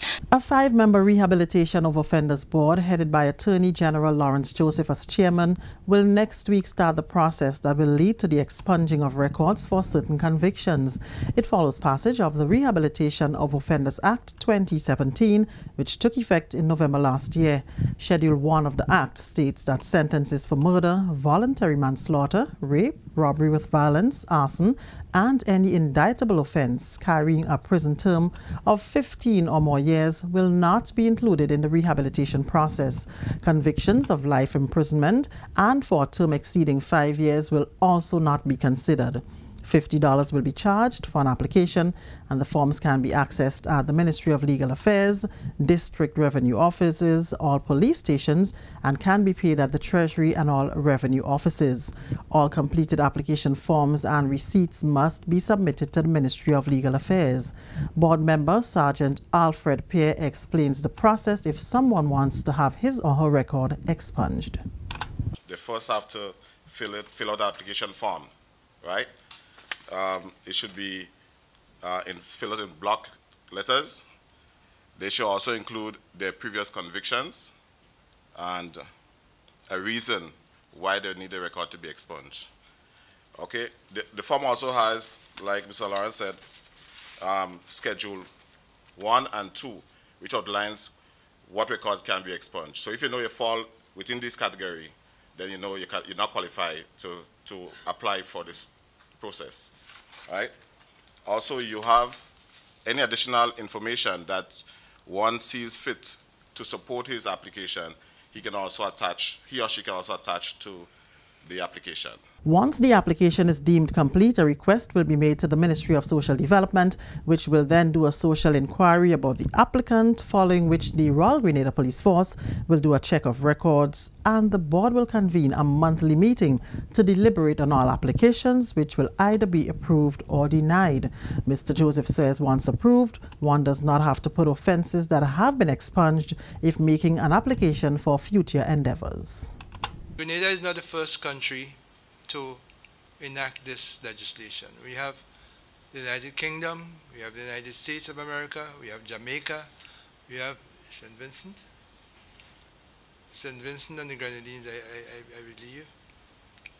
They also have a similar acts in play, and they expunge certain offenses from the records to enable people to have a clean slate after a certain period, after the rehabilitation period.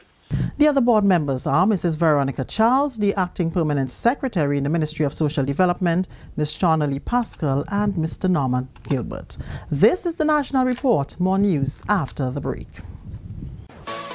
This year promises to be a spectacular affair as beauties of the Caribbean compete on one stage for the title of Miss Caribbean United. Come see contestants from the islands of Trinidad, St. Lucia, St. Kitts, Nevis, St. Vincent, Anguilla, Dominica, Venezuela, Antigua, Dominican Republic, Margarita, Barbados, and host country Grenada. It's the 2018 Miss Caribbean United pageant, Saturday, June 2nd at the Spice Basket, uniting the Caribbean through beauty.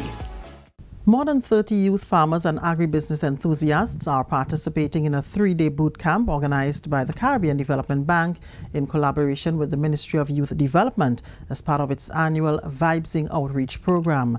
The program facilitates communication among the young people and with the CDB on social and economic development issues and challenges that are impacting their lives. This year, the focus is on cushioning the effects of climate change on the agriculture sector under the theme Climate Action Today equals Food for Tomorrow. Youth Development Minister, the Honorable Kate Lewis, encouraged the participants to accept the challenge to strategize and adopt immediate actions to improve resilience and food security. We are in an era where we experience rising sea levels, rising temperature, increased extreme weather events such as flash floods, storm surges, hurricanes. And we are fully aware that the agricultural sector is one of the sectors most affected by these disasters. Therefore, we must take action now to improve our resilience to the impact of climate change and at the same time improve our national food security. Vice President of the CDB, Yvette Lemonius-Seal, described the move to educate youth involved in agriculture on the harsh effects of the climate change as timely and commercially useful. A failure to adapt to the impact of climate change is expected to dampen efforts aimed at addressing high and persistent poverty and inequality in our BMCs, and that's the mandate of CDB, to address inequality and persistent poverty. So what do we need to do to address this? We need to adopt climate-smart agricultural practices and technologies. This is globally regarded as being essential to efforts aimed at supporting vulnerable communities and youth in mitigating and adapting to climate change. And Director of Research within the Ministry of Agriculture, Dr. Malachi Dalton, is clamoring for a change in habits. He says no amount of research or programs can be successful if individuals are not willing to adopt climate-smart practices and habits. The good news is that we can help. We need to waste less food, save our forests, protect the precious natural resources like water and land, and consume less energy or use energy sources that cause less pollution, among other things. What can we do about it? And I've seen so many youths here. You can tackle climate change by changing your daily habit and making simple choices. In fact, we have got to buy local. We have got to eat local. And that's the National Report. I'm Leslie Ann Johnson.